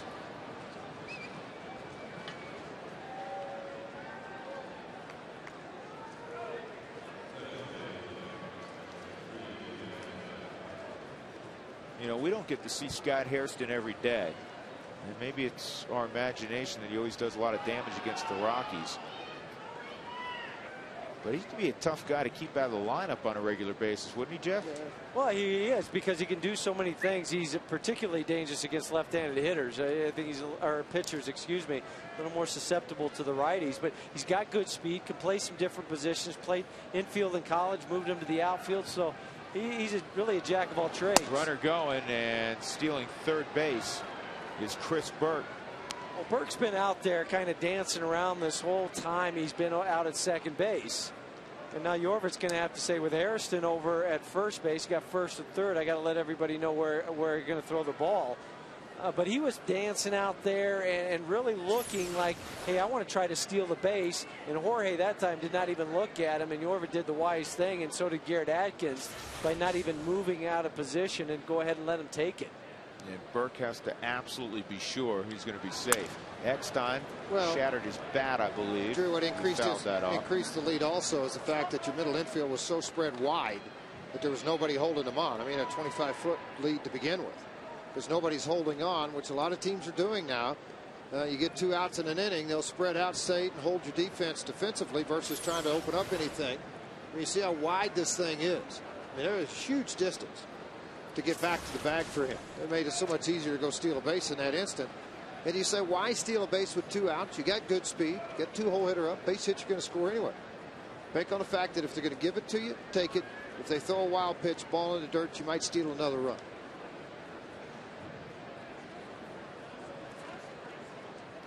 Well, now the problem, if you're Clint Barmas, Ian Stewart, who's going to cover first base if Hairston, or second base, excuse me, if Hairston does decide to steal a base? The way Eckstein can handle the bat, to me, it would have to be Barmas, the shortstop, because Eckstein can shoot the hole to the right side. This ball's pulled foul. 1-2. Huey, I don't know what the returns are so far here with 2 outs in the 5th inning, but it seems to me De La Rosa's done a good job tonight on the 1-1 pitch in swinging the count in his favor. Well, Eckstein's the 7th guy that has had this 1-1 count that we were talking about. The previous 5 guys got out. The only one that did reach base was Scott Harrison just a moment ago with the walk. So far so good for Jorge. And it seems more often than not, as I said, he's gotten that 1-1 pitch in the strike zone. Well, he has. I mean, the first 2 guys in Giles in the first inning, he went to 1-2. He did it to Kuzminoff in the second, 1-2. And the only other guy was Chase Headley. He went to 2-1, but struck him out with a slider. And then Nick Hundley grounded out here in the 5th inning on a 1-1 count on the very next pitch. See if he can make that pitch here. Got it. They got him picked off. Now you got to worry about the runner coming home. To the plate, and well executed by the Rockies. Man, that was well done. Some of that stuff you work on, Jeff Houston, yes, during March. Perfect execution by number 17, Todd Helton. So San Diego tried to steal a run, and the Rockies prevented it. Great execution defensively. 2-0, San Diego.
Fifth inning, the Rockies trailing 2-0 to San Diego. Chad Godin making his first appearance in a Padre uniform. Now, with the exception of 4 walks, he has been very good. He's allowed 2 hits, an infield hit to Atkins last inning, a solid single to left center by Seth Smith. That's it. He has struck out 4. De La Rosa leading it off, then Fowler and Spilborghs.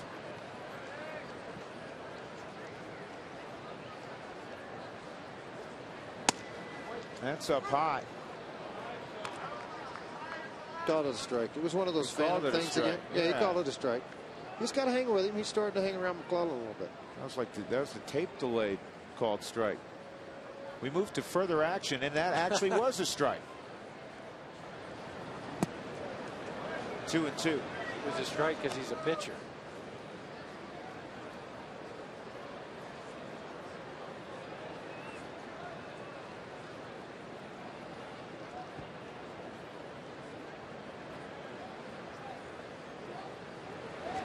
And outside on De La Rosa, 3-2.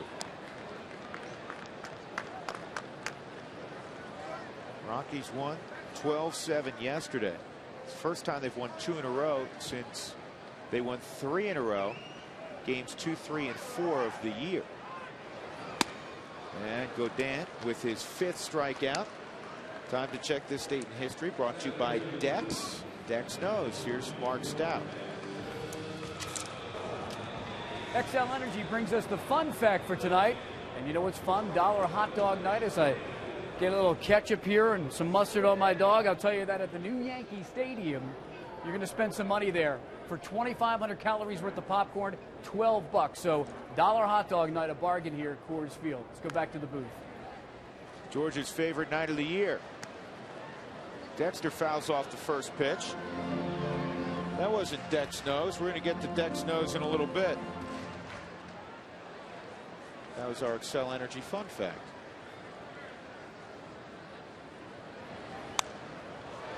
Jeff, you remember last time at Gregors, who came into the ball game and all he did was pound that hard slider underneath the hands of Dexter Fowler, and then he ran it on the back foot for the final punch out? Yep. Yeah, I was kind of surprised a little bit that they didn't try to do that again. And I know he struck out in the first inning, the second inning, the third inning he flew out to center field. See if he does it here ahead in the count. Well, with the hard one, he's asking for it down. Yep, with that sinker down and away. Ground ball up the middle. Eckstein from his knees. Can't throw him out. And now Hundley backing up. Gets a break. And that's something that did not happen years ago. When you, George, were playing in the big leagues, they didn't have the netting in front of the dugouts. It was wide open. Absolutely. You had to help out your buddy on those screaming liners in the dugout. But now, you know what it does? It saves some guys some bruises in the dugout. It also saves an extra base typically. Watch here. Well, you're not going to be able to see the ball go all the way to the netting, but that would have been in the dugout. Dexter would have been by rule at second base. And an error on Eckstein. Yep, there's no question. Yeah, right, Huey. You guys are always aware of those errors. Yeah. Keep those air totals down. Infield hit for Fowler. Jeff, if you would, with obviously speed at first base, last night the big 5 stolen base count. So let's just see if he speeds up a little bit going to the plate, or if he maintains that same time to the plate. Got him on the clock right now. George will wait till he comes set, and then as soon as he starts his delivery, I'll hit the clock. That was 1.21 seconds by the time he even started to go up until the time it reached the catcher's glove. You hit the watch, and then you hit it again. And then from that point on, you see if they were going to steal, how quickly Hundley would be able to throw it, catch it, and then throw it to second base. That was what we were talking about in our open, how quick things have to happen for a stolen base. But that was on a slider too, so that's why you're going to see a little bit less coming to the plate with the slider at a whatever you said, 1.25 or 1.28, versus he's been as short as 1.08. With his fastball. There's a good hit and run count again with a guy like Ryan who can handle the bat.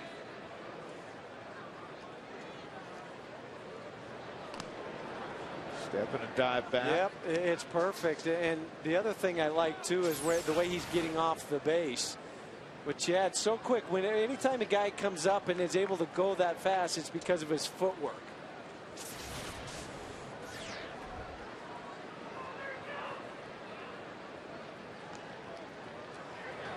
No movement. It's in the dirt. Dexter sees that, and he's going to move up. But that ends up by Burke. Every Rocky has done such a good job, and that was a big point of emphasis during March, of moving up when the ball's in the dirt. And you have to anticipate the ball down, don't you, Jeff? Well, yeah, you see the flight of the baseball coming out of the hand, and that's the only way you can anticipate, as you mentioned, Drew, is you see the flight coming out of the hand, you see it down, that allows you to get that little extra hop to get going. Now, let's not forget what Burke's done twice now in this ball game. He first of all told the left fielder, Chase Headley, where to throw the ball, and then that time he was backing up the overthrow at second base to keep Dexter Fowler at second.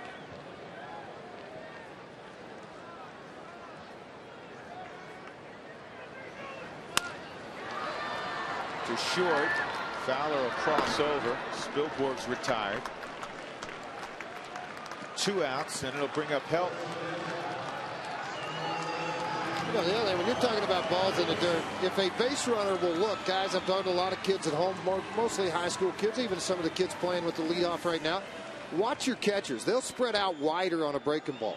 They'll turn their gloves over and pancake it, ask for a ball into the dirt. They pat into the dirt. It's really easy to see. So don't just watch the pitcher. Look at your catcher and see what he's doing with his glove and anticipate. It helps you anticipate the ball in the dirt. I also like to, when I was at first base or second base, try to get the signs. So many times the catcher will keep that leg open with a right-handed hitter that you can steal signs that way. Then that also helps with the anticipation. 0-2 on Helton.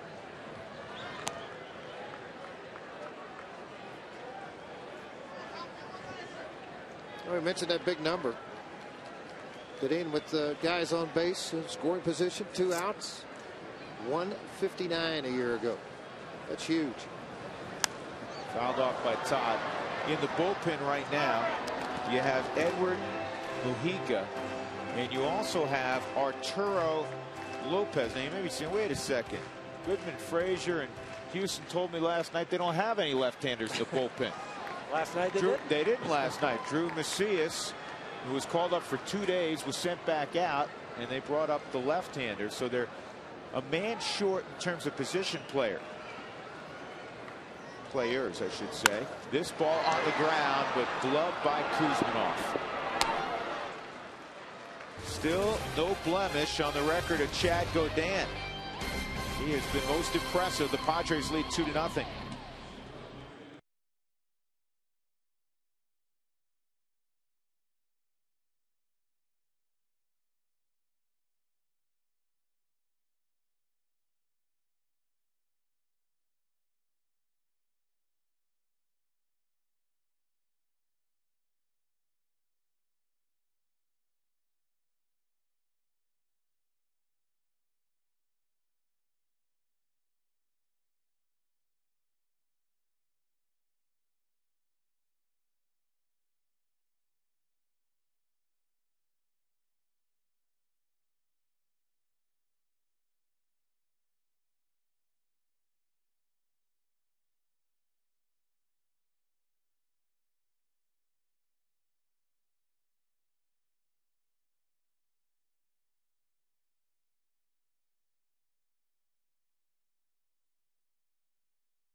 Dance so far through 5 innings, 2-0. The Padres have just 2 hits against De La Rosa. One of the hits was a 2-run home run by Scott Hairston. With Franklin Morales on the disabled list and Hamill's rough outing yesterday, who will be the Rockies' 5th starter? Rush is an option. This from Dan. I think they're going to run with Hamill for a little bit. Clint Hurdle has not addressed that. Hamill was good for a couple innings and then had some bit of bad luck, I should say, in the 3rd inning, and then was not as sharp. But the Rockies picked up Hamill right before the start of the season, knowing that he could start. I mean, that was he was in the battle for the number 5 spot with Tampa. And I don't think Jeff Houston, I don't think one start or one mediocre start or less than mediocre start, however you want to describe it, it's less than mediocre. He went only 3 innings. Is going to knock him out of contention for that 5th spot while Morales bends. Well, it's not. And the other thing, too, is you got to wait till this guy's stretched out, till he's had an opportunity to go out there and have his full complement of pitches where he can go out and throw 115 pitches 2 or 3, 4 times before you make a decision. Atkins does a good job. You just got to knock it. You know, third baseman, they should put chest protectors on like catchers. You know, maybe some guys do underneath their jersey. Who knows? But especially with Eckstein, because you're playing in so close, because you have to honor the bunt. He showed bunt early in that at bat. So go ahead and you're playing a little bit closer. I mean, and Garrett's just 2 steps behind, and you get that in between hop right towards that lip of the grass. You played every position in the infield. To me, that's got to be the toughest, because in the middle you can pick your hop. Yes. If you're on the right side, you know you have a little extra time. At first base, yeah, you're on the corner, but you knock it down, you run to the bag, the pitcher's coming over. You're exactly right, Drew. I mean, that is the toughest one because you don't have the opportunity. I was always a middle infielder until I got into the big leagues, and they said, can you play third? I said, heck yeah, I do, wherever you need me to. And I realized at that point it's a step and a dive, or you're going to have to knock a lot of things down, because I was still trying to play it as a shortstop or second base mentality, and you just can't do it. 0-2, strike 3. That was beautiful. Wow. Frazier, how about that slider, huh? De La Rosa coming into this ball game, left-handers, 3 for 19 with 8 strikeouts. Will come to tonight. How about this in tonight's ball game? 0 for 5 with 3 punch-outs. 2 of those coming from the man at the plate right now. Drop down a little bit, be able to take this slider, run it all the way in, and it just freezing. That's that hip side slider, George. Yeah, not exactly where he wanted it. You could see by the reach back by Torrealba. I mean, he reached all the way back to the middle of the plate to catch it. He wanted it away from him, but because of the location, it just locked up Giles. And he is overmatched Adrian Gonzalez tonight in his first 2 at bats. And you don't say that very often with him. You want to knock on wood when you say that, because Adrian's as good as it gets. But he has thrown it by him twice for strikeouts. You got to buy him on that first heater. They set up outside with Torrealba. The slider's down low, 1-1. Hey, May 10th, the Florida Marlins are going to be in town. Guess what? Mother's Day, first 15,000 through the gates will receive a reusable grocery bag courtesy of King Soopers. Pick up the phone and watch that ball game and come out and enjoy it. ColoradoRockies.com or go one of the ticket outlets to pick it up that day for Mother's Day. 2 balls and a strike on Adrian. Adrian spent part of his childhood in Tijuana. He was born in San Diego, and they moved back to the San Diego area after his family spending some time in Tijuana. He went to East Lake High School in Chula Vista. And this ball is in the right field for a base hit. You can't keep a good man down too long. That's a 10-game hitting streak now for Adrian Gonzalez. And that'll bring up Chase Headley with 2 gone. Well, it's time to revisit the Houston Frazier focus of the night. Jeff, you got more, don't you? Well, I really do. Yeah, we talked about Jorge. What happened when he went 1-1? I mean, the first inning, Giles, he gets him out. Also in the first inning, Adrian Gonzalez strikeout. Another 1-1 count on Kuzminov, out. And we talk about swing pitches, and it goes Headley out on a slider. Hundley, Scott Harrison was the only guy to reach base prior to Adrian Gonzalez being able to get out there on a base hit. I mean, so you look at the numbers for Jorge, pretty good numbers as far as what happens with that 1-1, that swing pitch count that we talk about. Well, it's amazingly the National League in 08 hit 328 on a 1-1 count. After the 1-1 count, in other words, you get into foul ball tips, 2-1, 1-2 counts, they get 242. Well, which is it? 242 on 2 1s. And I said after. It could be a 2-1 or a 1-2 count. That's the point Doug gave me on this. After the 1-1 count, 242. Right. And if it goes 1-2, they hit 173. Yeah, big difference. And if it goes 2-1, it's 342. That's why we call it a swing pitch. It's so huge. You're talking about 170-point differential. Yeah, 5 out of the 8 guys, they went to 1-2. The next pitch got out. And this one will go foul, fortunately, because Headley would have beat that out.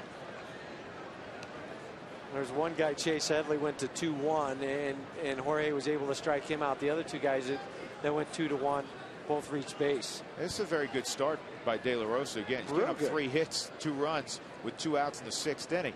There's always that guy, and you hope the trend changes, George, but right now De La Rosa's the guy where he goes out there, and for whatever reason, there's not a lot of offense to support him. And that happens. There's always that one guy in the rotation that doesn't get a lot of run support. And then you got the guy that almost leads the league every year in run support.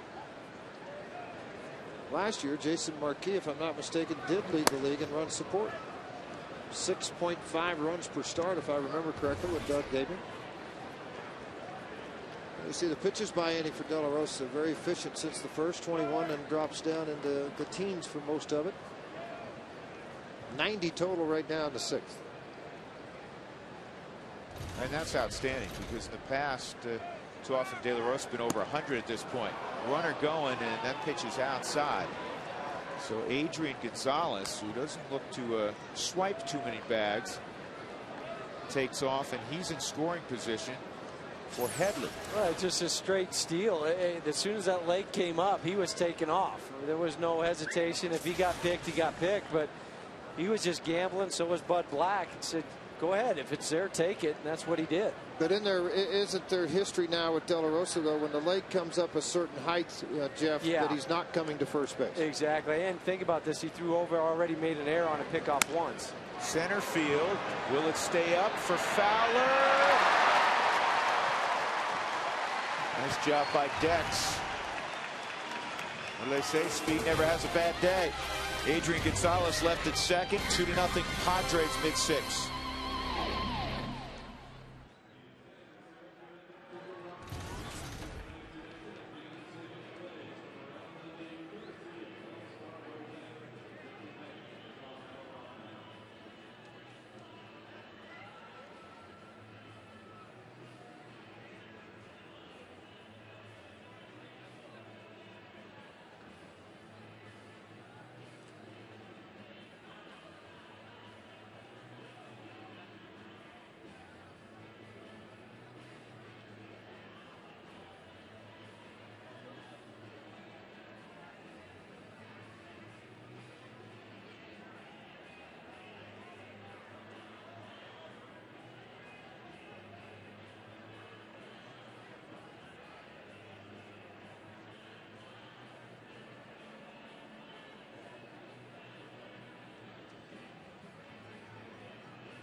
Two strikes on the hitter, George. The old first and third. Let's get the guy at first in a rundown, see if we can score the guy at third. And the Rockies executed that defensively to perfection. 1-3-5-2. And plenty of time for Torrealba to set himself and make a clean tag. To be honest, I don't know if they were trying to double steal, but it turned into the double steal because of the pickoff at first base. And it was just like all of a sudden, Berg, all right, I'll try to get into home plate now with Eckstein at the plate. And the Rockies executed it perfectly. Well, there's a new guy on the mound, a very new guy to think about it. Mr. Mujica's come in. Edward Mujica. 8 ball games he's been in, 415 earned run average, 8 2/3.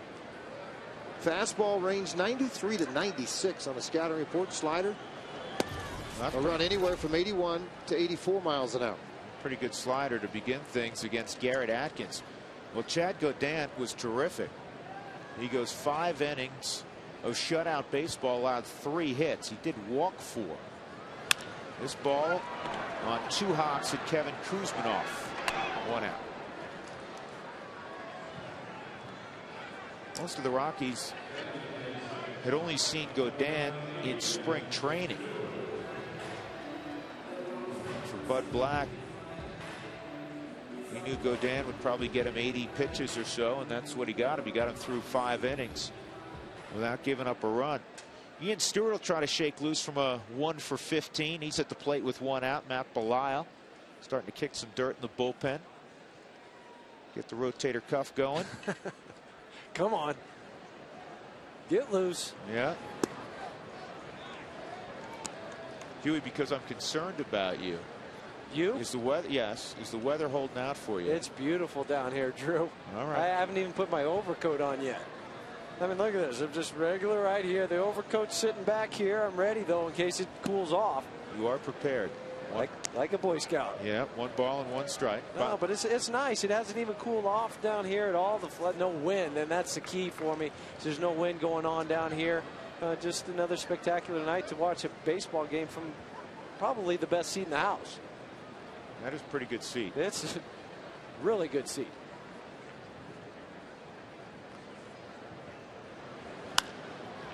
Fouled off, 1 and 2. Let's check an email from Todd.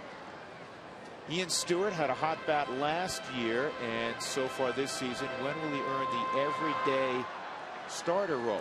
Well, Todd, I'd almost like you to write us and say, where do you want him to play? Because Fowler's playing a lot in center field, deservedly so. Spilborghs has got to play, at least in my book. George, I don't want to speak for you. Hopp's got to play. Atkins got to play. Helton's got to play. Well, and then you talk about second base, where he has been playing a little bit. He's gone now. You know, Barmes has played well also. So it's not cut and dry where you have one guy who's just not playing well and Ian Stewart plays that position. Well, no, but Ian Stewart's increased his playing ability because he can play right, left, second, third. And it's gotten him into a few more ball games than what you might have anticipated for Stewart. He's been in 18 games.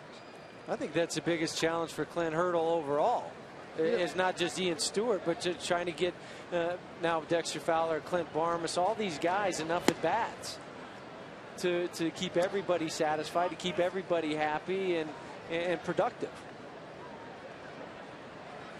Seth Smith, a walk and a single tonight.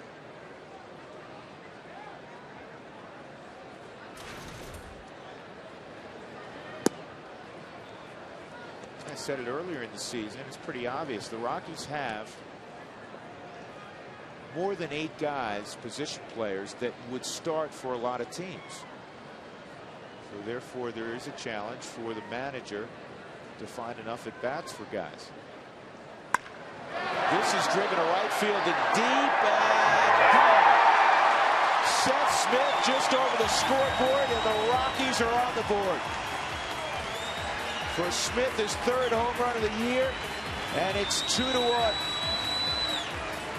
Smith having a pretty good night. A couple of hits and a walk. The big hit coming here in the bottom half of the 6th inning with a 2-out home run off Mujica. See where this pitch is.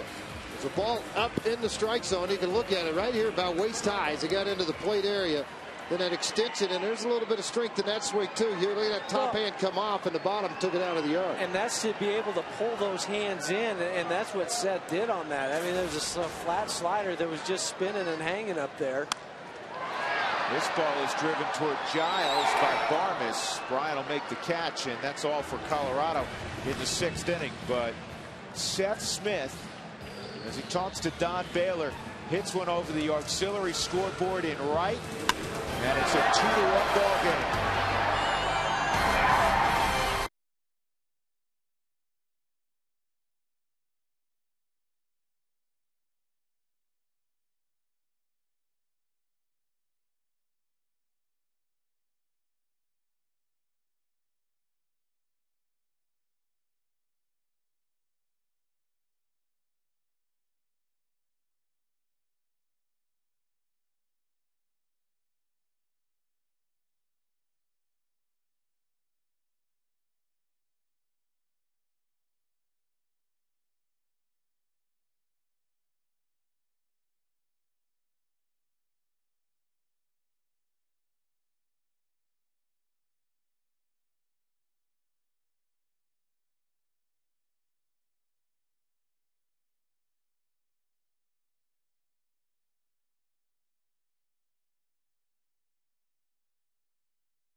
With a home run, and it's a 2-1 ball game.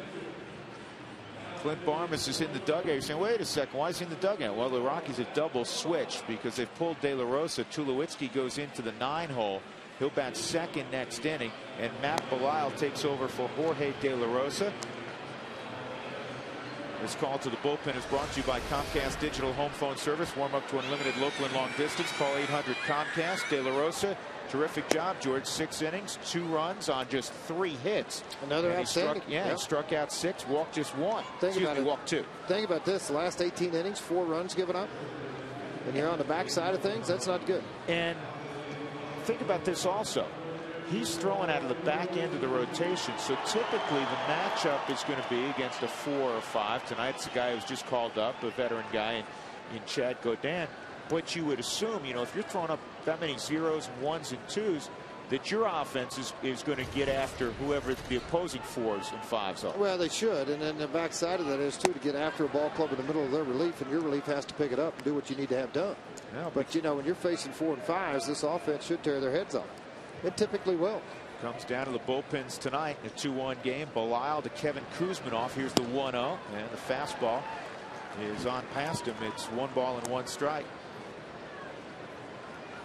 And there's Luke Gregerson. The Rockies saw him last night. He's off to a nice April start.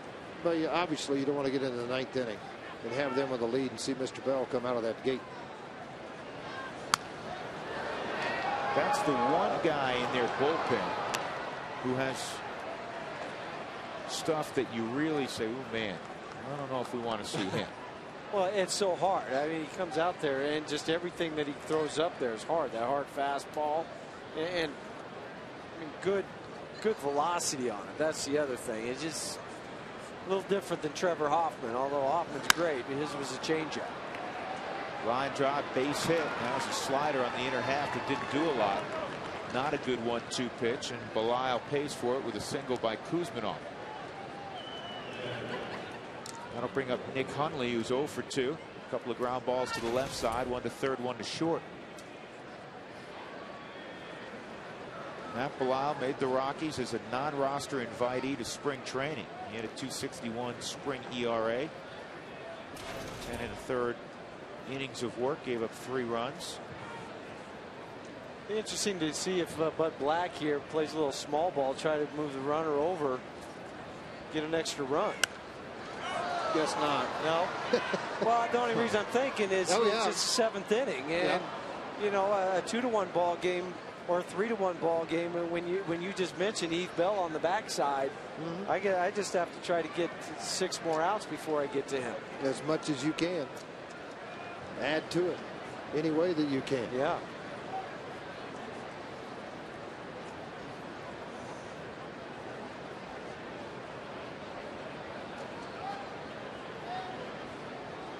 Somebody's got to step out or step off. Somebody's, yeah. Belisle was thinking maybe there might be a hit and run on. He might try to steal. He wants to see if Hundley's going to square around a bunt. That's why he held the ball as long as he did. I thought we were at a wax museum. Nobody was moving. I'll tell you too, the only reason I'm not looking for a bunt here is I'm looking at Atkins defensively, Jeff, and he's playing 5 to 7 feet behind the third base back. Right. I mean, if everybody was anticipating something like this, I would think he would cheat in, where he could at least have a play on the baseball. Helton's not leaving the bag. They're throwing over there. But defensively, I'm looking at this hole. Whoop, that's a big hole. Looking at this way on the right side of the infield. Stewart's really cheating towards the second base back. Well, and some of that goes to also how you're going to try to pitch the guy. And the other thing I look at, anytime a guy who has a shin guard on, that shin guard leads me to believe that he's looking to pull something on the inside. He typically hooks the ball. And that's what he's done his first 2 at bats. He's hit the ball on the ground to the left side. Yeah. There's little things like that will tell you how a guy likes to swing the bat. Against Belisle so far this year, righties are 6 for 13. Lefties 3 for 14. Now, direction of hits for Mr. Hundley. You look at these two. Out of his 13 hits, 11 of them. 6 up the middle, 5 to the left side. And that swing pitch, that 1-1 pitch in the dirt, 2-1.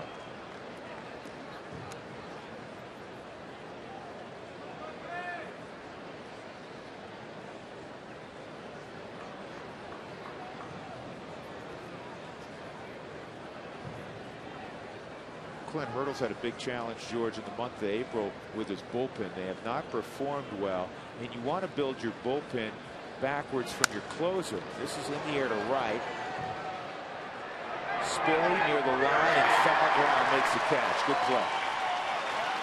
You want to build your bullpen in reverse from your ninth inning back. Well, they've already made a change there, and to be honest, Corpus has kind of been shaky as well. So it's hard to say, okay, this is my eighth inning guy, this is my seventh inning guy, when you're not quite sure who your ninth inning guy is. Yeah, but I think the one thing you do have to approach it when you have those kind of problems, in my opinion, you go ahead and stay with your set pattern, force the issue down their throat, and say you're either going to do it or not do it. If you don't do it, we're not going to keep you around here. And go get somebody that will. And I think that's part of the equation of continue to put guys in that order. It is April. To go out and let them try to perform at that area, and if they don't do it, then sooner or later, I think you got to give guys that have history a chance to perform in those spots. One out, Chris Burke at the plate. Burke is single, and he was also hit by a pitch.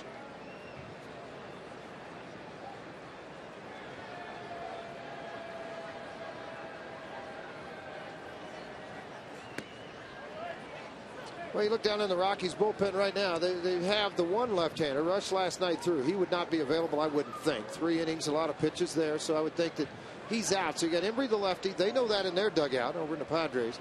Belisle's in the ball game. Street typically has worked the 8. Matt Daly's a mystery because is he a 7-8 inning guy? He's had some saves down in the AAA mark.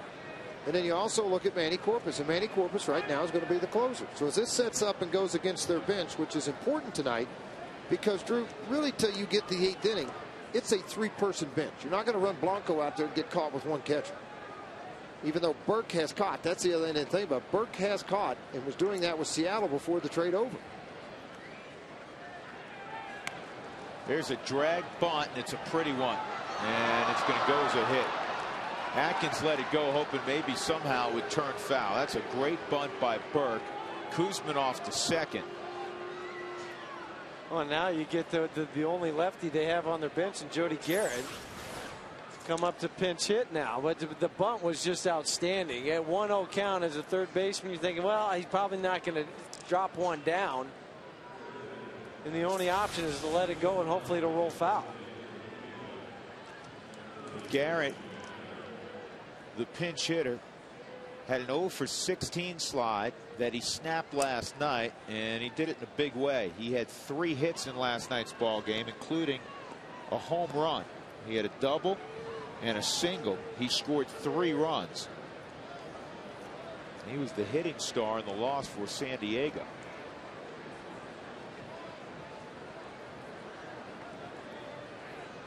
So Garrett will pinch hit here in the 7th.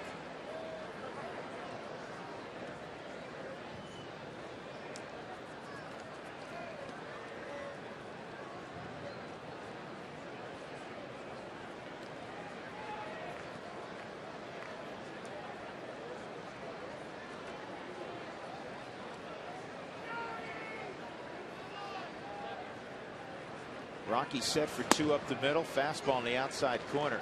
Here's the home run that Garrett hit last night. He hit it into the San Diego bullpen. And I thought he reached out for that. Really got some good extension on it, but yet hooked out into the bullpen. So here that ball was belt tied at about 92 miles an hour. Cheated a little bit on the heater and took advantage of it. Garrett, a product of Stanford.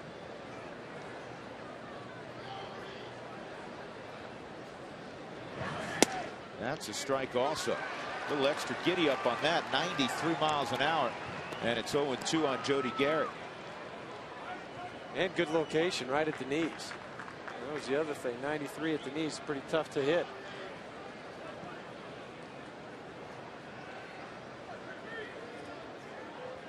Rocky signed him in '98, a 2nd-round pick out of Stanford. Later traded in 01 to Cleveland. That's outside. Well, this is who's left on their bench, because now that Jody Garrett has come to the plate, Henry Blanco, I mentioned, 3rd catcher. You don't know that you are a backup catcher. Would you run him out not till the 8th or 9th inning? See Daly warming up. And then Edgar Gonzalez, the right-handed bat, and then Rodriguez. So you got 2 middle infielders that you could replace with. Burke has played the outfield, so you could do some rotation of things. But it's going to be tricky. Bud Black's going to have to pick his spot. Swung on and missed. Big punch out there from Belisle. as he beats Jody Garrett on the inner half. Well, it's a perfect pitch. It is on the inner half. It is elevated, so you're underneath the hands versus letting this ball run out. It was a four-seamer that he was able to keep straight, and on the inner half of the plate, he just got it by him. It is one of the things that the Rockies liked about Matt Belisle. One of the reasons they picked him up after 5 years up and down with the Cincinnati Reds, Jeff Houston, his ability to get the strikeout. And that was a prime example. What did he do the first 3 pitches? Went down, down, down, and you have him to elevate. Can't catch up to it. Not out of the woods yet. Scott Hairston steps in. Good fastball hitter. And Belisle is ahead 0-1. Hairston looked like he was taking that pitch the whole way. It didn't even look like he had any intention of trying to fire after it.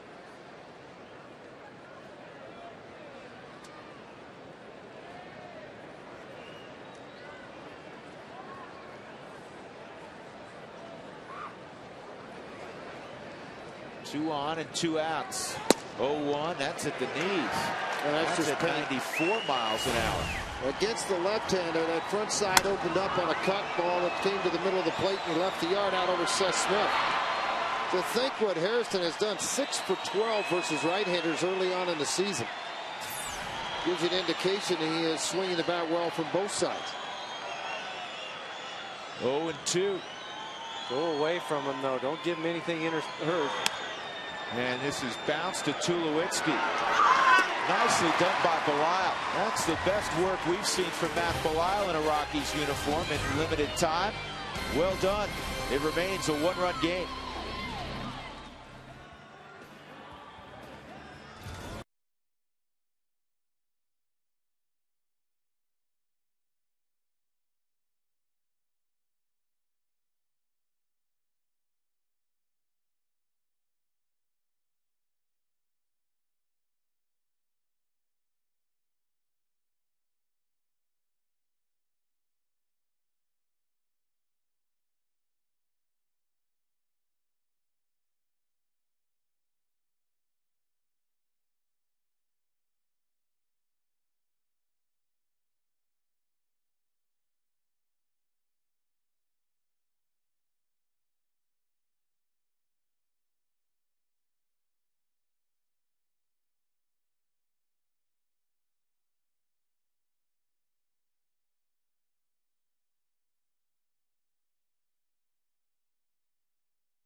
I know we did this date in history earlier, but I wanted to get this for George. Let him know that on this date, I believe it was back, and let me check the date. Yes, 1985. Billy Martin took over as the manager for the Yankees for a 4th time because Yogi Berra started the season out 6-10. And you know what I learned today for the first time, George? That his real first name is Alfred. I didn't even know that until I looked up a little information. But Billy Martin, 4th time as the Yankees manager. That happened today back in '85. Let's go back up to the booth. Well, when you said he took over as manager, it just means he took over again. You know? 5 times. Yeah, I mean, he kept getting fired and getting 5-year contracts. He had a great gig working with George. He finished that season 91-54, and the Yankees were second to the Jays that year. You know, that was after Yogi got fired. That's when Yogi didn't come back for a while. He was very upset with Mr. Steinbrenner and also the Yankee organization because his young son Dale was playing on that ball club, and they released Dale, if I'm not mistaken, 2 weeks into the season before firing Yogi. 1 strike count on Yorvi Torrealba, the new pitcher Luke Gregerson. Torrealba is going to get another one of those sliders, Jeff Houston, until Well, he demonstrates tonight. We've seen him hit that pitch until he demonstrates tonight that he's going to be able to handle it. Yeah, you keep throwing it and throwing it and throwing it. But it's got huge break even from the side. There it is again. Yeah, I mean, you can just see it coming out of his hand, and it's one of those ones that goes from about 2 o'clock down. I mean, it's just really hard and down and away from a right-handed hitter. You know you're going to get it, and you really have to stay on, keep that front side in, and just think about just poking it to right field. Yeah, tough night at the office. Torrealba on a slider goes down for the 3rd time. And with 1 out, Troy Tulowitzki will come up for the first time. He just came into the ball game at a double switch. Well, you're looking for a great place to entertain. Coors Field has it. Check out one of their suites. It's a great place to bring the family, friends, entertain clients. And be sure you ask about the buy one, get one free. 303-312-2444. Well, Troy did not start 2nd straight ball game. He's in an 0 for 16 funk. And he takes strike 1. I guarantee you he went up there saying, okay, you ever just got 3 sliders in a row. I'm going to sit on this slider. It's not going to be a strike. They throw him a fastball. I mean, that's the way it is going when you're not swinging the bat real well. Gregerson has been a pleasant surprise for Bud Black. George Gregerson has really been, outside of Bell, the most reliable guy in their bullpen. Well, he pounds the strike zone. That's one thing that he does. And he's got an overpowering slider and a pretty good fastball. He can run his heat at times, and he's been up to it. To 93 miles an hour. Comfortably set at 90-91. There's a bullet back up the middle. Good for Troy Tulowitzki. Good for the Rockies. Behind 0-2. You know, the confidence not where it normally would be. Off to a sluggish start. And he snaps an 0 for 16 with this bullet up the middle. And more importantly, he's the tying run on base with 1 out in the 7th. Yeah, you can see the reach back too. That's the one thing that happens with an 0-2 slider. You want to make sure you don't leave it to the middle of the plate. You oversnap, and when you oversnap, you overthrow it. And altitude, if you don't stay behind and on top of the baseball, you're going to see a flat slider. Tulowitzki took advantage of it. Dexter's 1 for 3. He drags a bunt. This is going to be a problem for San Diego. It's a big problem. Another hit for Fowler. 1st and 2nd, 1 out.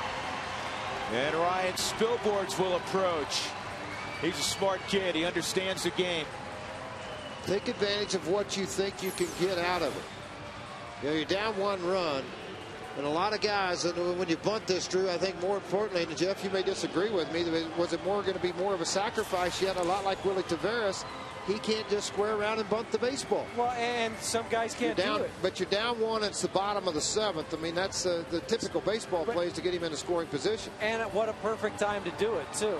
You already mentioned 1 out. They're not really thinking you might bunt here, and now you go ahead and put the pressure on them, and that's exactly what he did. I think he was bunting for a hit the whole way. I think he was, too. And if worse came to worse, and he gets out at first base, and you still got a runner in scoring position at 2nd. Yeah, win-win situation. Spilborghs so good in the clutch. He's 0 for 2 and a walk.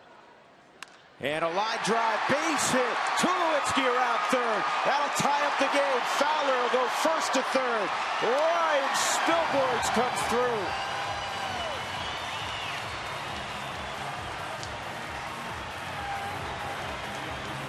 And you get in a clutch situation. He's one of the first guys you choose to have a bat in his hand.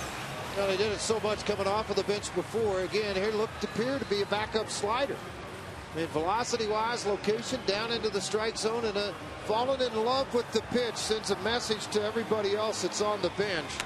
What to look for, not to try to overpower. Tulowitzki took it up the middle. Spilborghs takes it to the right side for a base hit.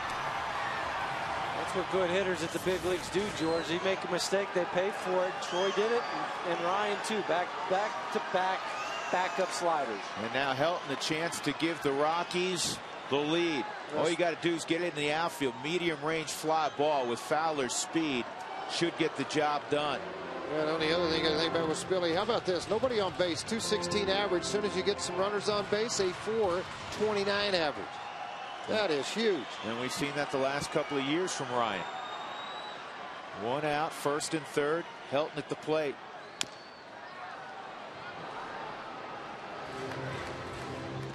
Todd rarely over anxious. May have been there, Huey, because that pitch was down and away. Not really a pitch you can lift. You don't see Todd do that very often. He typically likes to have the ball up in this situation, something that he can drive to the off gap. He tried to pull that one. Fortunately for he and the Rockies, he pulled it foul.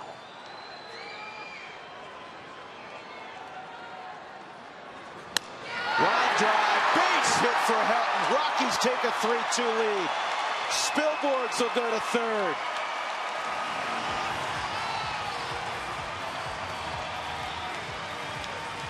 For Helton, his 12th RBI.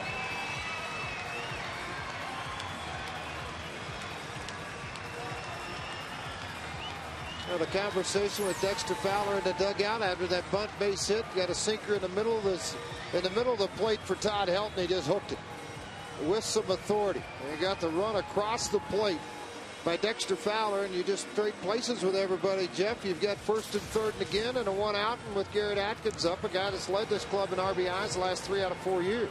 That's what it's about, trading places with the guy in front of you, and that's what the Rockies have done so far in this inning. Keep going first to third. There's Arturo Lopez. He was up earlier, and he's up with Stewart and Smith due next. So this will probably be all for Luke Gregerson, Garrett Atkins, depending on the outcome. Rockies ahead 3-2.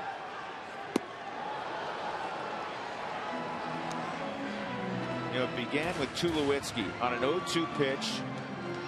He rips the ball up the middle, and it has to feel so good for Troy. This guy is as competitive as anybody you'll find.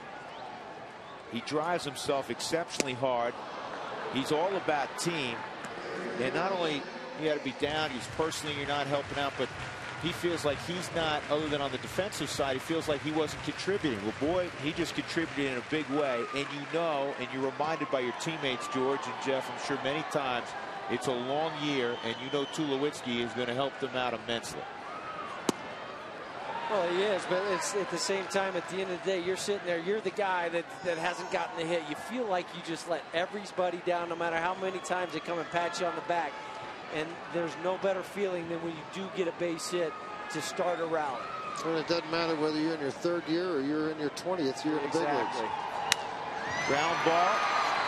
Here's one, and Eckstein makes the throw to first. So Atkins hits into a 5-4-3 double play. But prior to that, 4 straight singles, and the Rockies went from down 2-1 to a 3-2 lead as we go to the 8th. Tulowitzki got it going.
For today's Nissan Momentum Shift, brought to you by Nissan. Get to the Nissan National 10 event for great deals on reliable vehicles. Tulowitzki got the inning started. Then there was a bunt base hit from Fowler. Spilborghs ties the game with that rifle shot to right center.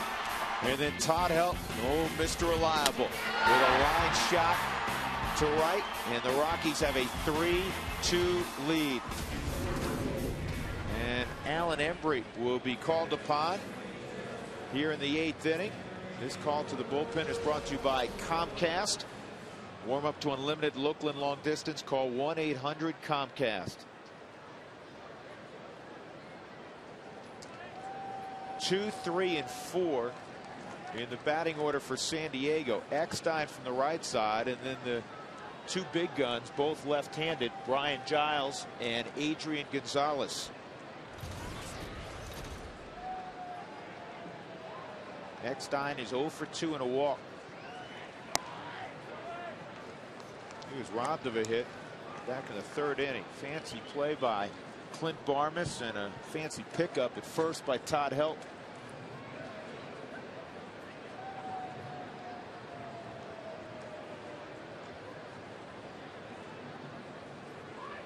These are the games, as that's down low, 2-0. These are the games, Jeff Houston and George Frazier, that the Rockies have struggled in. In games decided by 2 runs or less, Colorado's 0-6. Yeah, that's one number that they got to try to reverse. But a lot of that's the back end of the bullpen. Yep. And I think back to last inning, and that inning could have unraveled against the Rockies, but Matt Belisle was able to get out of it in a big way and getting the last 2 guys out with first and second. Belisle was outstanding. I mean, that is the inning, and that's the type of inning that's really hurt them this year. This ball lined to the corner and left, and it's going to be a double for David Eckstein. So now the tying run with nobody out at second.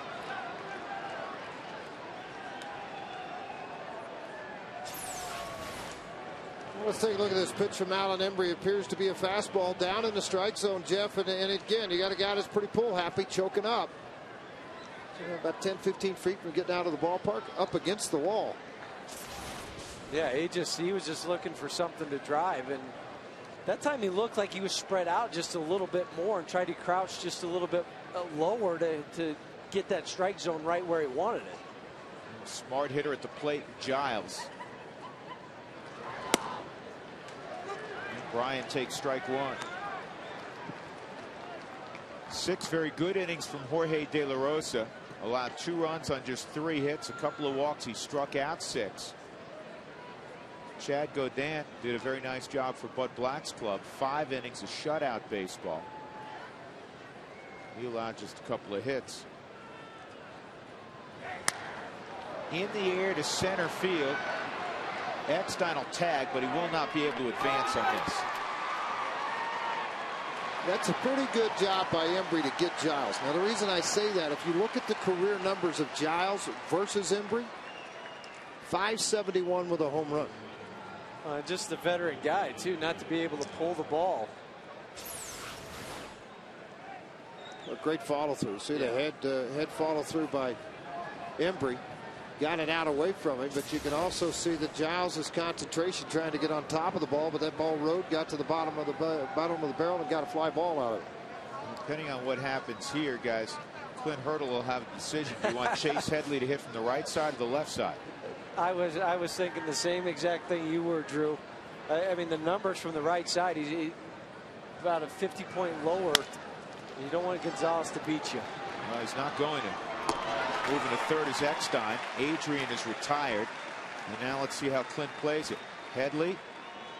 He's already in the batter's box. Embry walking to the mound. He kind of glanced you. You can see that he glanced over his shoulder. He knows the situation to see if Clint was going to come get him and bring in Houston Street.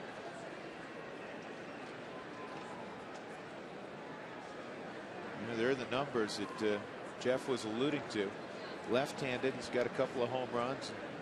That's so typical with switch hitters. They just get more reps when you're an everyday player from the left side. Well, there's more right-handed pitchers. About 75-80% of the guys are right-handed, and most of the batting practice guys you face are right-handed. So most naturally your swings are going to be from the left side. I'll let Allen go right after him though. It's early in the season. Headley 2 for 4 with runners in scoring position and 2 outs. He's 0 for 3 tonight. Tying run at third base.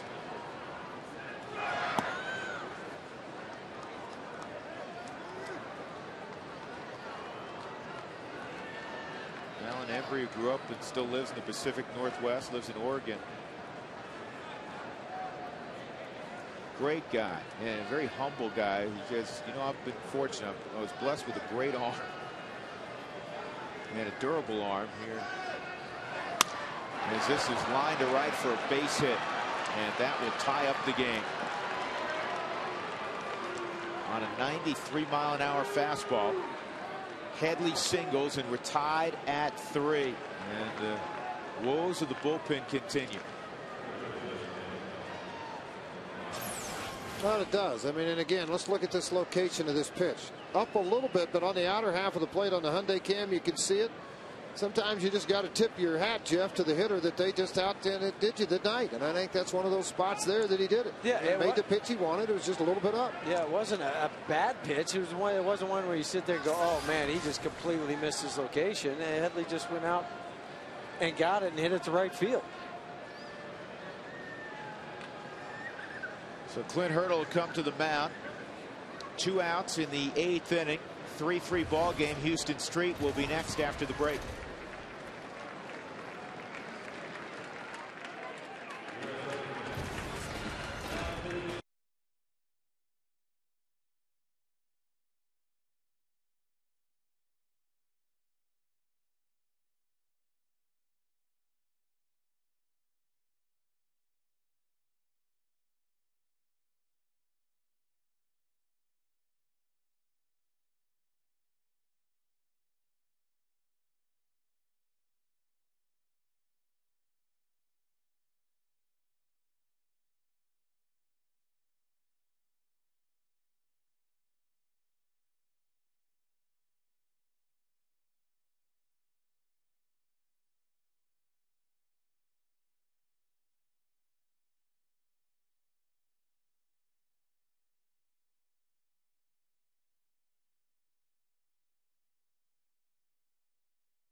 Safelite Auto Glass 303-287-5000 or visit safelight.com.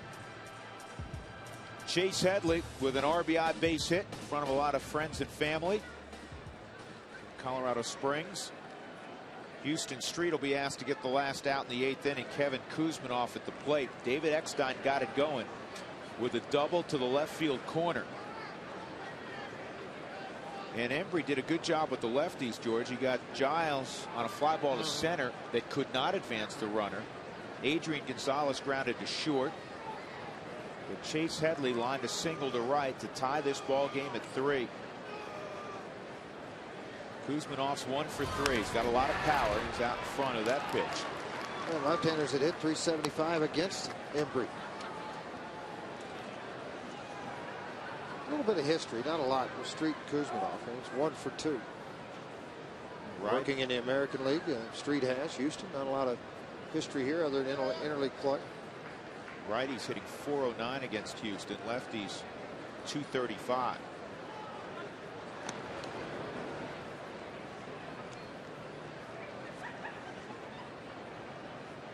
The Rockies wins this year 3-0, 9-2, 10-3. 5-2, 9-6, 10-4, 12-7. Just to further illustrate the point I made a little while earlier, they're going to have to start finding a way to win these tight games. Because more often than not, baseball is a game of 4-3, 5-4, 5-3. No, typically 2-run differential most of the time or less. So, I mean, you just got to be able to shut things down and go out and make pitches, get out of it. And the converse, George, they lost opening day 9-8. They lost a 7-5 game against Philadelphia here. They lost 4-3 against the Dodgers. They lost 2-0 in Arizona, 2 6-5 games a few days ago to the Dodgers. So all of the tight games have been in the wrong column. Here's the 0-2 with the runner going, and Torrealba has it pop out of his glove. He's trying to make the transition. Second stolen base of the night for the Padres, and Headley is now the go-ahead run at second. Well, an 0-2 count. You look at it, worst case scenario, you get thrown out and start off the next inning with Kuzminoff, but they chose to go ahead and try to steal there, thinking that Houston was going to go to the slider, and that's what he did. Isn't that pretty typical, though, when you got an 0-2 count with a right-hander coming out of the bullpen, unless you're just a flamethrower? Yep. That slider going down and away, and then the other thing, now you get into scoring position. But Headley had been looking out there. He'd been thinking about going the pitch before that and the one before that. So a lot of times you can sense when that pitcher is going to be throwing that slider. So you sit there and you go, okay, I'm going to look for the slider and then decide to go. And that's exactly what he did. He figured 0-2 count, good pitch for a slider, I'm going to take off. I said second San Diego stolen base. Actually, they're third. They're not a big running team.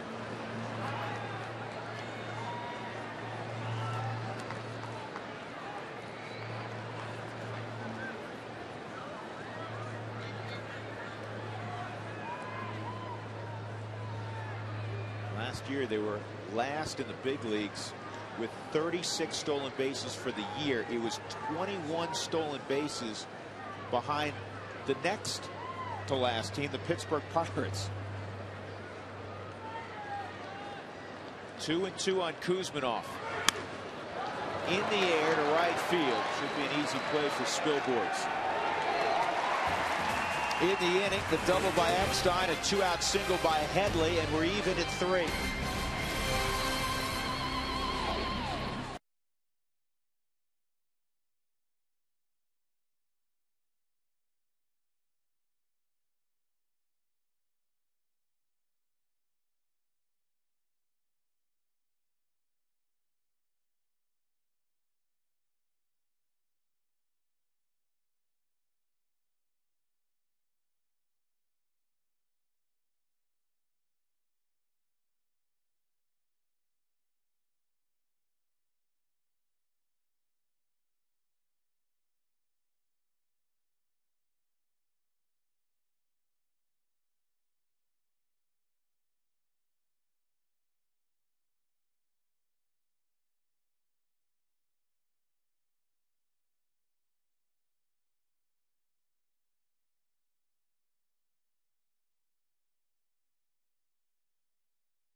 By Jimmy Johns. Rockies were being shut out 2-0, and then Seth Smith pulls one down the right field line and over the wall for a home run, his third of the year.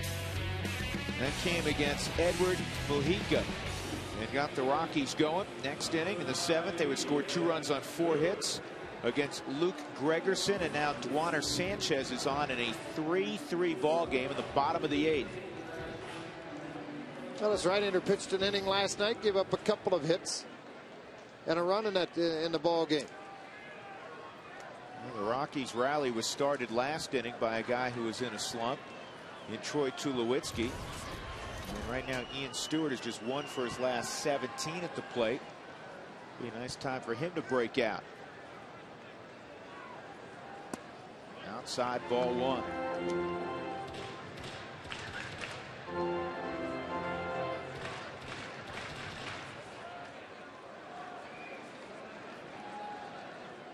Street and Torrealba. And Quintanilla, I'm sorry.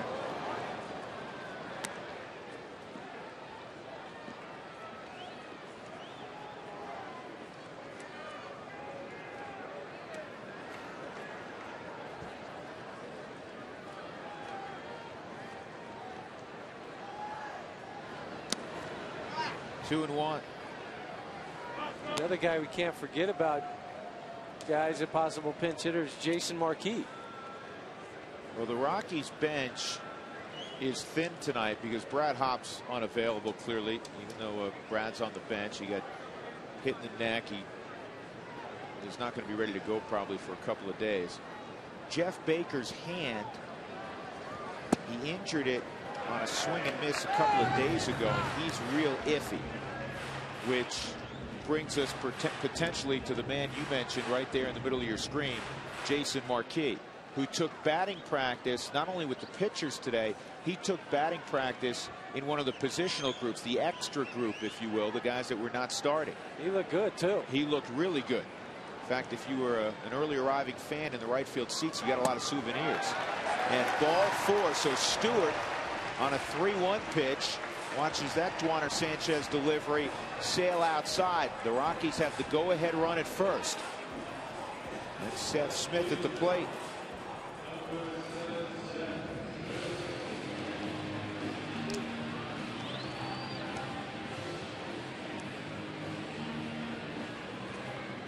Somebody would listen right now. Bud Black probably is muttering under his breath, please don't walk the leadoff guy. Right. It puts me behind the 8 ball. What do I have to do? Do I have to play him that he might try to sacrifice bunt? How are we going to try to get out of it? Duaner Sanchez, ever since that cab accident in New York, busted up his shoulder and missed an entire year, has never been the same. Tremendous setup, man, in 04 and 05 with the Dodgers. Here's the 1-0 on Smith. In the air, down the left field line. And Headley comes under control and makes the catch. 1 out. It's the first time Smith has been retired tonight. And now the pitcher's spot due up, so it'll be Omar Quintanilla. Again, the only left-handed bat available to the Rockies other than Quintanilla would be Marquis.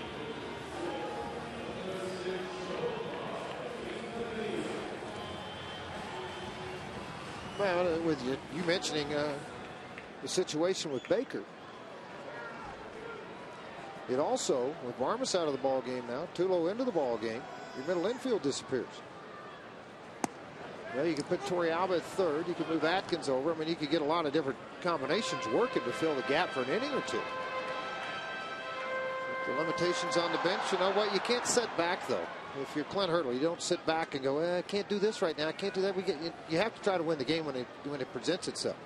You know, and this is one of them right now. You know, Clint's got that stopwatch out, and he's doing the same thing Jeff Houston's doing. He's trying to time Sanchez to the plate, and he knows what Stewart. You know, Stewart's a slightly better than average runner. Trying to figure a way to get him to scoring position, right, Huey? Yeah, and Sanchez has that high leg kick every once in a while. That was a quicker slide step, and not nearly as confident with that one as he is. I mean, this is exactly what Clint Hurdle's doing, folks. He's sitting there going, okay, I got him on the stopwatch. Earlier with Seth Smith up to bat, he was about a 1-4. That time he was 1-1-5. So those are the type of cat and mouse games that the manager's playing with the opposing manager and Ted Simmons, I'm sure, who's calling the pitches and the slide steps and all the throwovers. Anything that you could do to disrupt the timing.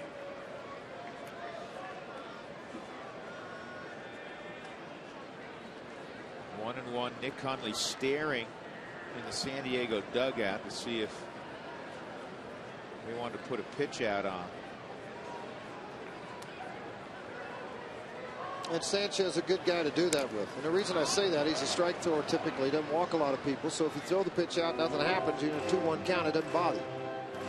But if you got a guy coming out of your bullpen at 6th, 7th inning that doesn't throw strikes consistently, you're hesitant to make that move.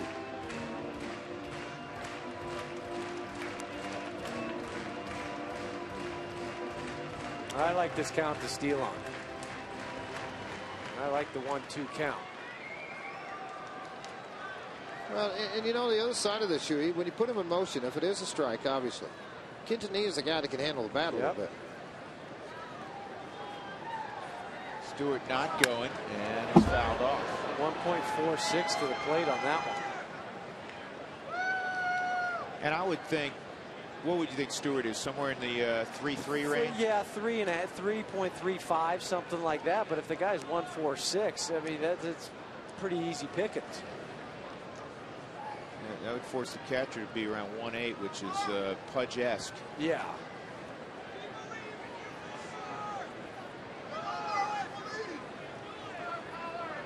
He was leaning. He took a half little flinch. How many feet did you get out on your lead, Jeff?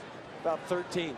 It was 2 steps, 2 shuffles. Now you're close enough. What is he, about 10, 11 feet? That's what it looks like from my angle. He's getting a good job at coming off the backside of the bag, so if he does dive back, he's got that back corner to work at. He's going, and this is hitting the air to right center field. It's going to drop. Stewart will get to third base. Quintanilla with a bloop single. First and third, one out. Good job by Omar Quintanilla. He just fought that off into right center field. And now with Torrealba at the plate, a fly ball gets the Rockies ahead in the bottom of the 8th. Got a high heater from Sanchez, flipped it up into the air, and it's a good job by Stewart because of the deke by Eckstein. Eckstein dropped down as if it was going to be a play. See him come in on it, and then he's going to just try to hope that Stewart's looking at him and not to fly to the baseball. He had up first and third. Torrealba, a guy that has really cherished this situation as a hitter, a chance to win the ball game.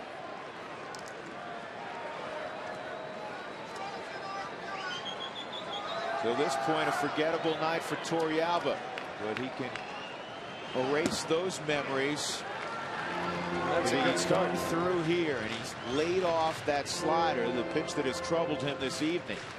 That's why it's been a good start. That's the pitch that he's fired at those first 3 at bats. That slider away to fall behind in the count 0-1. A little bit out in front and over the top on that slider. It's 1-1. The infield's not a double play depth. They're like halfway right now.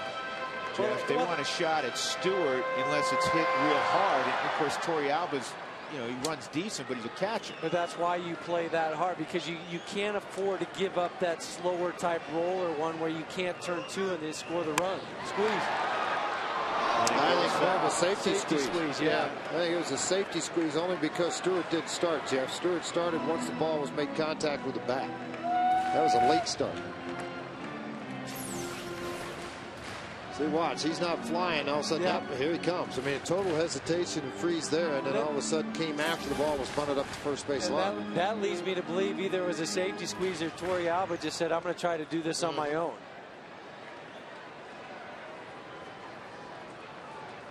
Now Torre's got to get it in play. 1-2. Ooh, bumped in the back. Now that'll load the bases for Tulowitzki.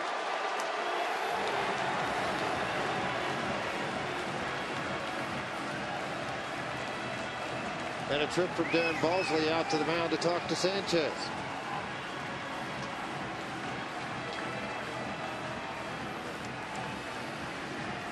And again, this is a guy that's struggling. I mean, coming to the plate in Troy Tulowitzki, folks. And again, big base hit earlier to lead off the inning, no question about it. On a 1-2 pitch that was out, or an 0-2 pitch out over the plate, took it right back up the middle for a base hit. You've got a chance to make a big impact after setting for 2 days. You got a chance to win the ball game with the bases loaded. Don't try too hard. See, I mean, this sounds crazy, Jeff, and it sounds very simple, but just see the ball and hit the ball. I mean, that was a very quiet swing on this slider away. You didn't see a great big overswing and a big stride and everything else. It was just a very, very quiet, comfortable, confident swing. You know what I like to try to tell myself in these situations is to key down. Don't get so amped up. I mean, the music's going, the fans are standing up, clapping. I mean, you want to be the hero. In your mind, you have to say, key down, let the play happen. That slows everything down for you. A couple deep breaths and go get them. Here we go. Bases loaded. Go ahead run 90 feet away. 1 out. That's in there for a strike on Tulowitzki, his second at bat of the ball game. Well, the Came Rockies on in a double switch in the 7th inning. Singled and scored. Got that rally going. An inning ago. The Rockies are 6 for 14 on 09 with the bases loaded. On the ground, should be 2. It will be. And the Rockies waste a golden opportunity in the 8th. Bases loaded and 1 out. So we'll go to the 9th, tied at 3.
Conclusion of this one, we'll talk about Troy Tulowitzki. We saw his big hit in the 7th, and of course the double play ball there. So we'll talk about the 2 sides of Tulo. Also, hard luck Jorge. It seems the past couple times he's pitched, he hasn't gotten any run support. We'll talk about that, and of course we'll take you into the clubhouse for all the sound from the Rockies after the ball game. Drew.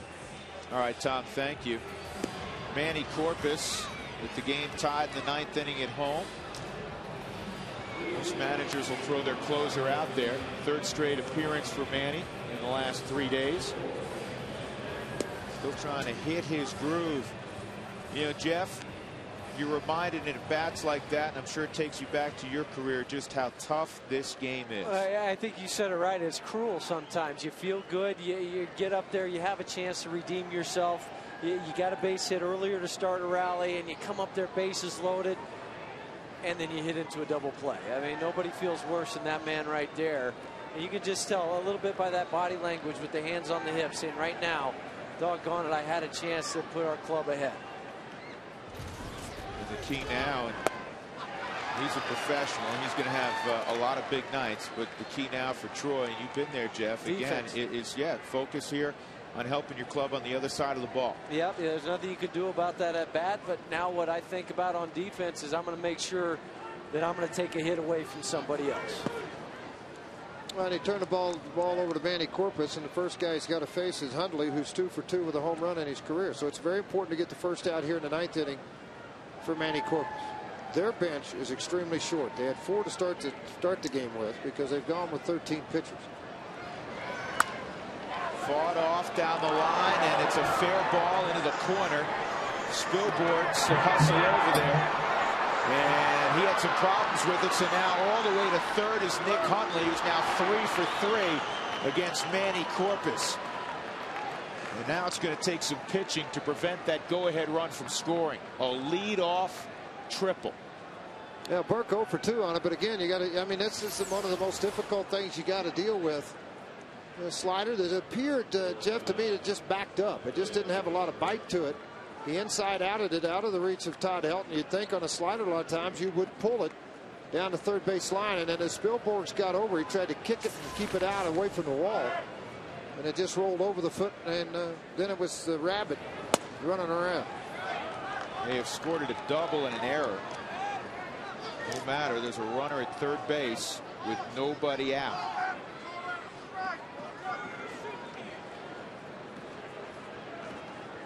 Correct that. They have now scored it a triple. That's a ground ball to 3rd. Atkins will hold the runner. And Burke, who's been a tough out all night, is retired. 1 gone.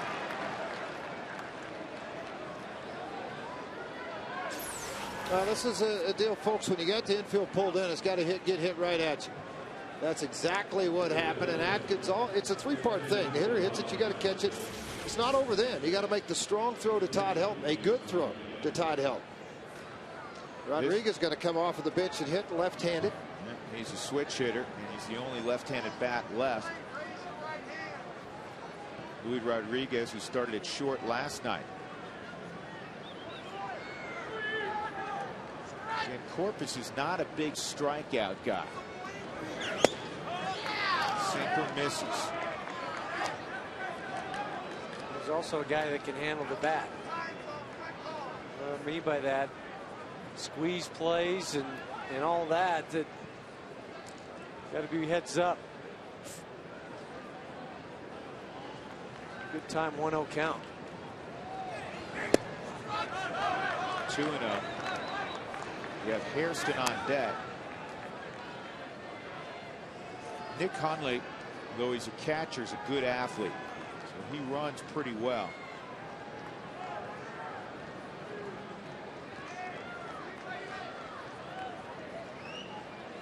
So you're wondering about a squeeze or a tag up on a fly ball.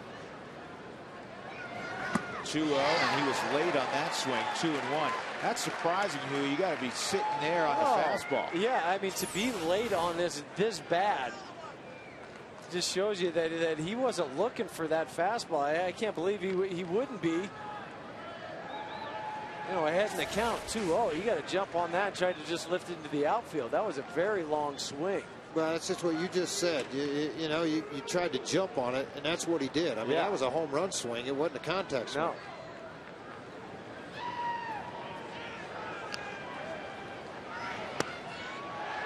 Off the corner. 3-1.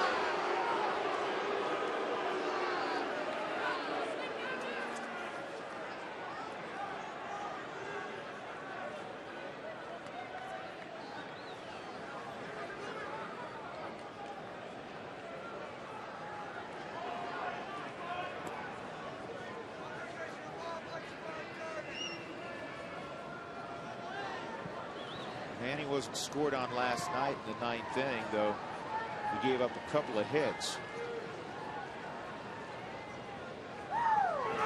3-1 ball. Nope. Phil Cuzzy took his time. It's 3-2. Well, you wonder, I mean, physically, yes, it looks like he's taking a long time, but you're wondering verbally maybe, and to me that ball was up a little bit. But it's one of those things, if you're Rodriguez, 3-1, that's an easy ball to try to lift. And not try to pull and lift. Yeah. Just go opposite field lift, and the outfield, as Drew mentioned, shortened up. 3-2. Ground ball toward the hole on third. And the Padres have a 4-3 lead. Helton couldn't reach it. And even if he comes up with it, Hundley's going to score. So off the bench, Luis Rodriguez with a pinch single. And the Padres are up a run in the top of the 9th. Well, that's just what you hope coming off of your bench, that a guy comes up, gets a pitch he can handle. Again, came back. That's a pretty good sinker. Outside corner from Corpus, contact made. Helton with 2 steps and a dive. And Drew, as soon as that ball was hit, you're right, Hundley was off. It would have been very, very difficult for them to have any chance for him at the plate. Helton would have had to get to his knees, fire the perfect strike to the plate. But the other side of this, you flip that coin over, they got a 1-run lead. And you know what that means? The big man, Heath Bell, getting loose in their bullpen. Scott Hairston tonight, a 2-run home run in the 3rd. That stood up for a while until Seth Smith made it 2-1 with a home run of his own for the Rockies in the 6th. And then in the 7th, the Rockies went ahead 3-2. And San Diego got a run in the 8th off Alan Embry and a run here in the 9th against Manuel Corpus.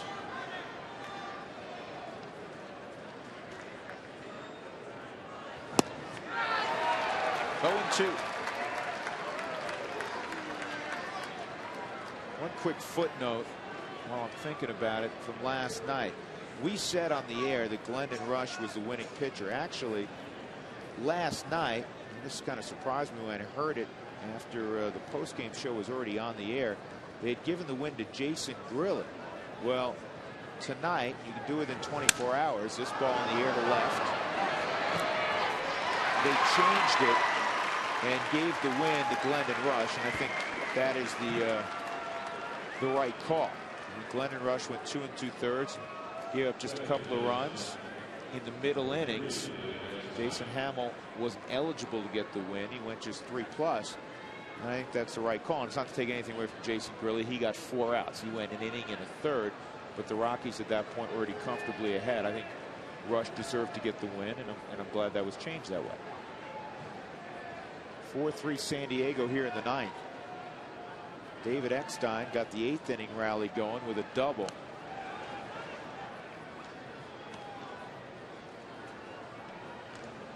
Rockies will have Fowler, Spilborghs, and Helton at the top of the lineup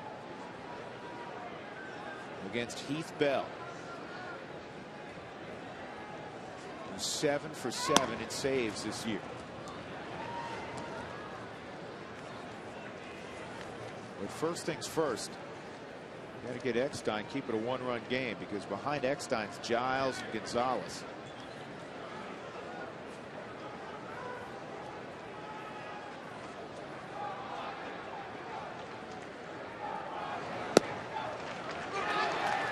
One and one.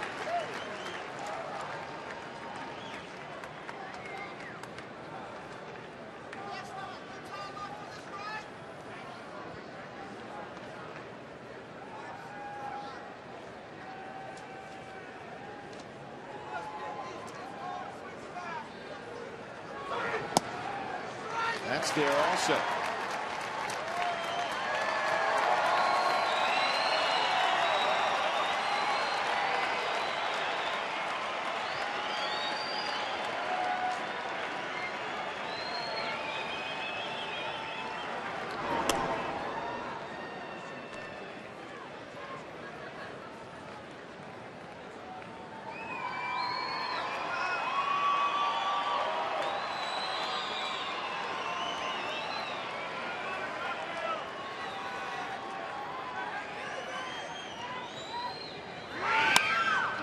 Eckstein lines it foul. He chokes up enough, George. He's really basically swinging just the barrel.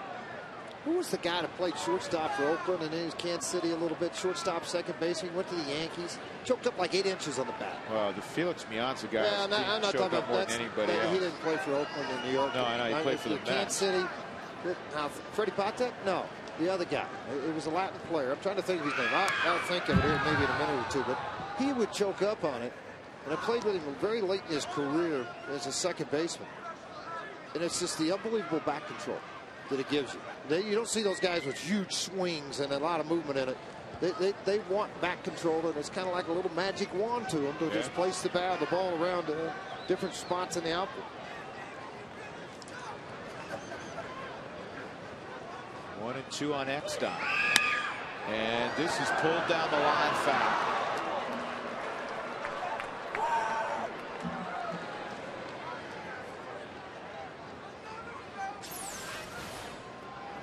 That is barely, too. Just out over the head of Garrett Atkins, just foul. Fairchild right on top of it.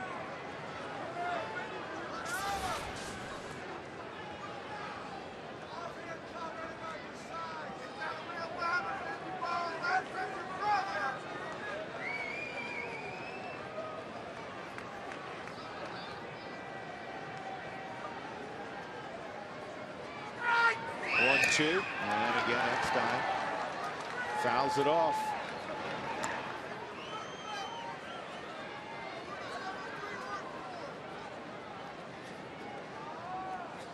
Manny threw in the neighborhood of 25 pitches 2 nights ago.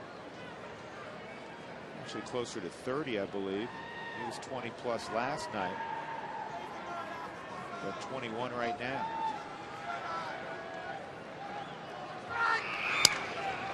And this is an easy play for Atkins. In the inning, a triple by Nick Hundley leading off the inning, and then the pinch hitter Luis Rodriguez with a single. 4-3 San Diego. Heath Bell will be opposed by Fowler, Spilborghs, Helton, and perhaps others.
FSN is brought to you by Southwest. With Southwest Airlines, fees don't fly with us. Visit southwest.com today. By Comcast Digital Home Phone Service. Warm up to unlimited local and long distance. Call 1-800-COMCAST. By Tough Shed, built to last. Call 1-800-BUY-TOUGH. And by Mike Shaw Chevy Saab, Colorado's crossover and SUV headquarters for 50 years. Visit MikeShawAuto.com.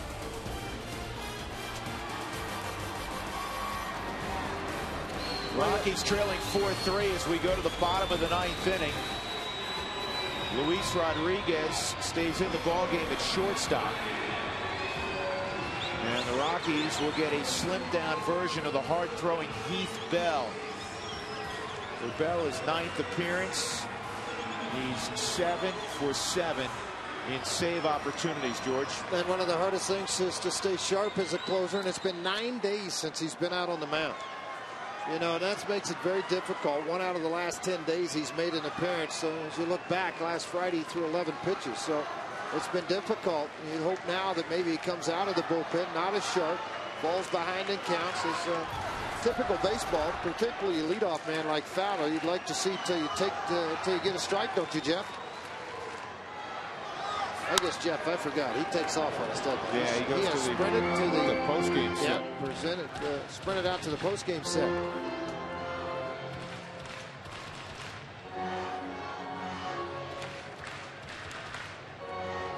Well, there's different theories. A lot of guys, George, I know you subscribe to the theory. You got to keep your closer fresh, and most managers are that way. Bud Black was a pitcher, and Bud Black was elected to keep Bell fresh by not pitching him in games just to get him work. I don't think you ever should go more than 3 days without being on the mound, out of the bullpen, regard closer, whatever. Doesn't it depend on the guy, though? For me, it doesn't. They can tell me whatever they want to tell me. 2 balls and a strike. For me, I need to get you a little bit of work somehow, somewhere to keep you going.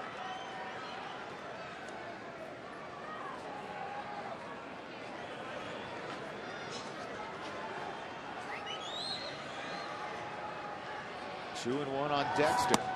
That's in there. 2-2. Fowler is 2 for 4. Well, Dexter has 7 hits in his last 3 games. Guys with short, quick arm actions and quick body actions, the ball seems to get on you quicker, appears to get onto you quicker. So when you're throwing 94, 95, what Bell can do, it quickly becomes 97, 98. Wow. He didn't even check it either. Phil Cuzzy didn't check that at all on a hard slider. You know, maybe Nick Hundley helped sell it by picking the ball out of the dirt and immediately tagging him. That's a natural reaction for a catcher. With the naked eye, I thought Fowler held up. Man, let's get a pretty quick look at it right here. I mean, it pops out quick. That's the hard part about it. Did it get out here on that line? I mean, that's what a lot of guys look at, but they didn't check it at third. Yeah, I don't think he went. Phil Cuzzy popped it. I don't think he went. Doesn't matter now. 1 in the books. Spielborg's at the plate. You get 2 strikes.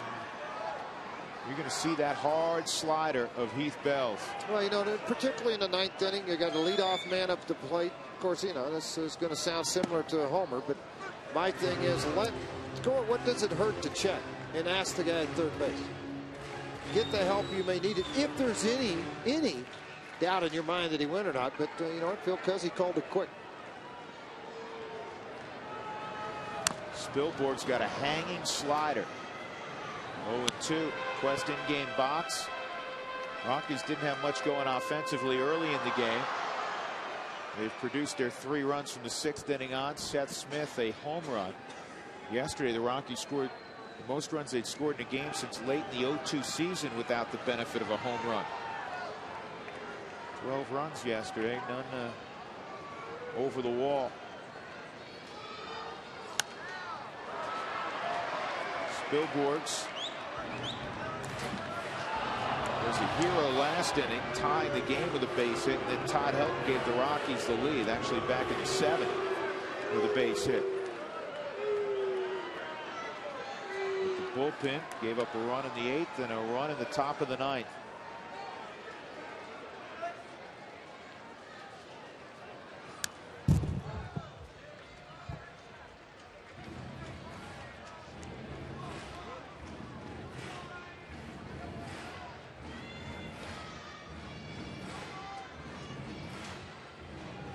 for years and years and years, especially if you were in San Diego, you were going to hear hells, bells, and out would trot Trevor Hoffman. Hells Bells about 1,800 miles away in Milwaukee.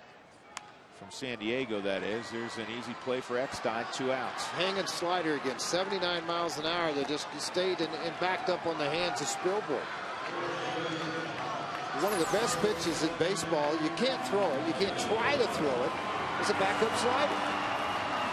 Because it appears it's going to just go and it just stops. Just kind of drifts back. It just stops. I mean, it doesn't have any sharp break to it at all.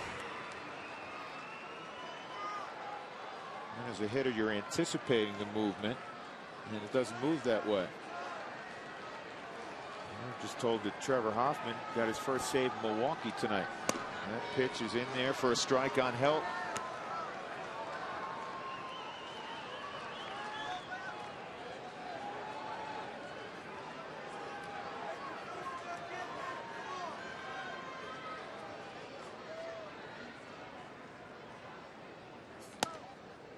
One and one on Todd. If he can reach, Atkins is next.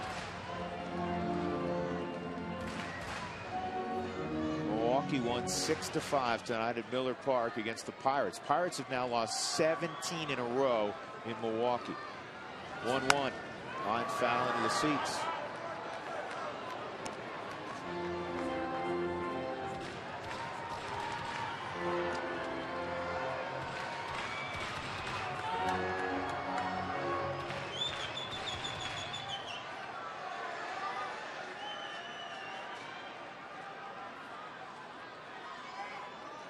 One and two on Todd.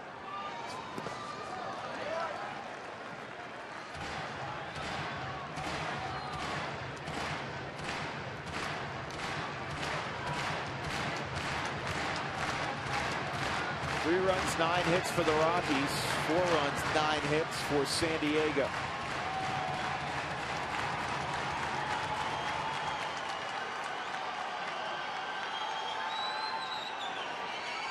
Outfield extremely deep, playing no doubles. This ball ripped to right. I don't care where they're playing. This is going to be a double. Helton, the tying run in the second with a 2-bagger. Never say die.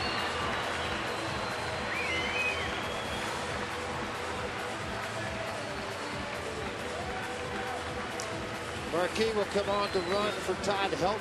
Good athlete. Marquis quicker than Todd Helton. At this fastball right down the middle of the plate. Actually a little bit on the inner half. Missed his target to reach back. You can see it. Nope, jumped all over it. Seen him do it so many times for Todd Helton. Nearing that 500 mark for doubles, right? Yeah, Georgie's 26 away now. For Garrett Atkins, 1 for 4 tonight. Marquis pinch running.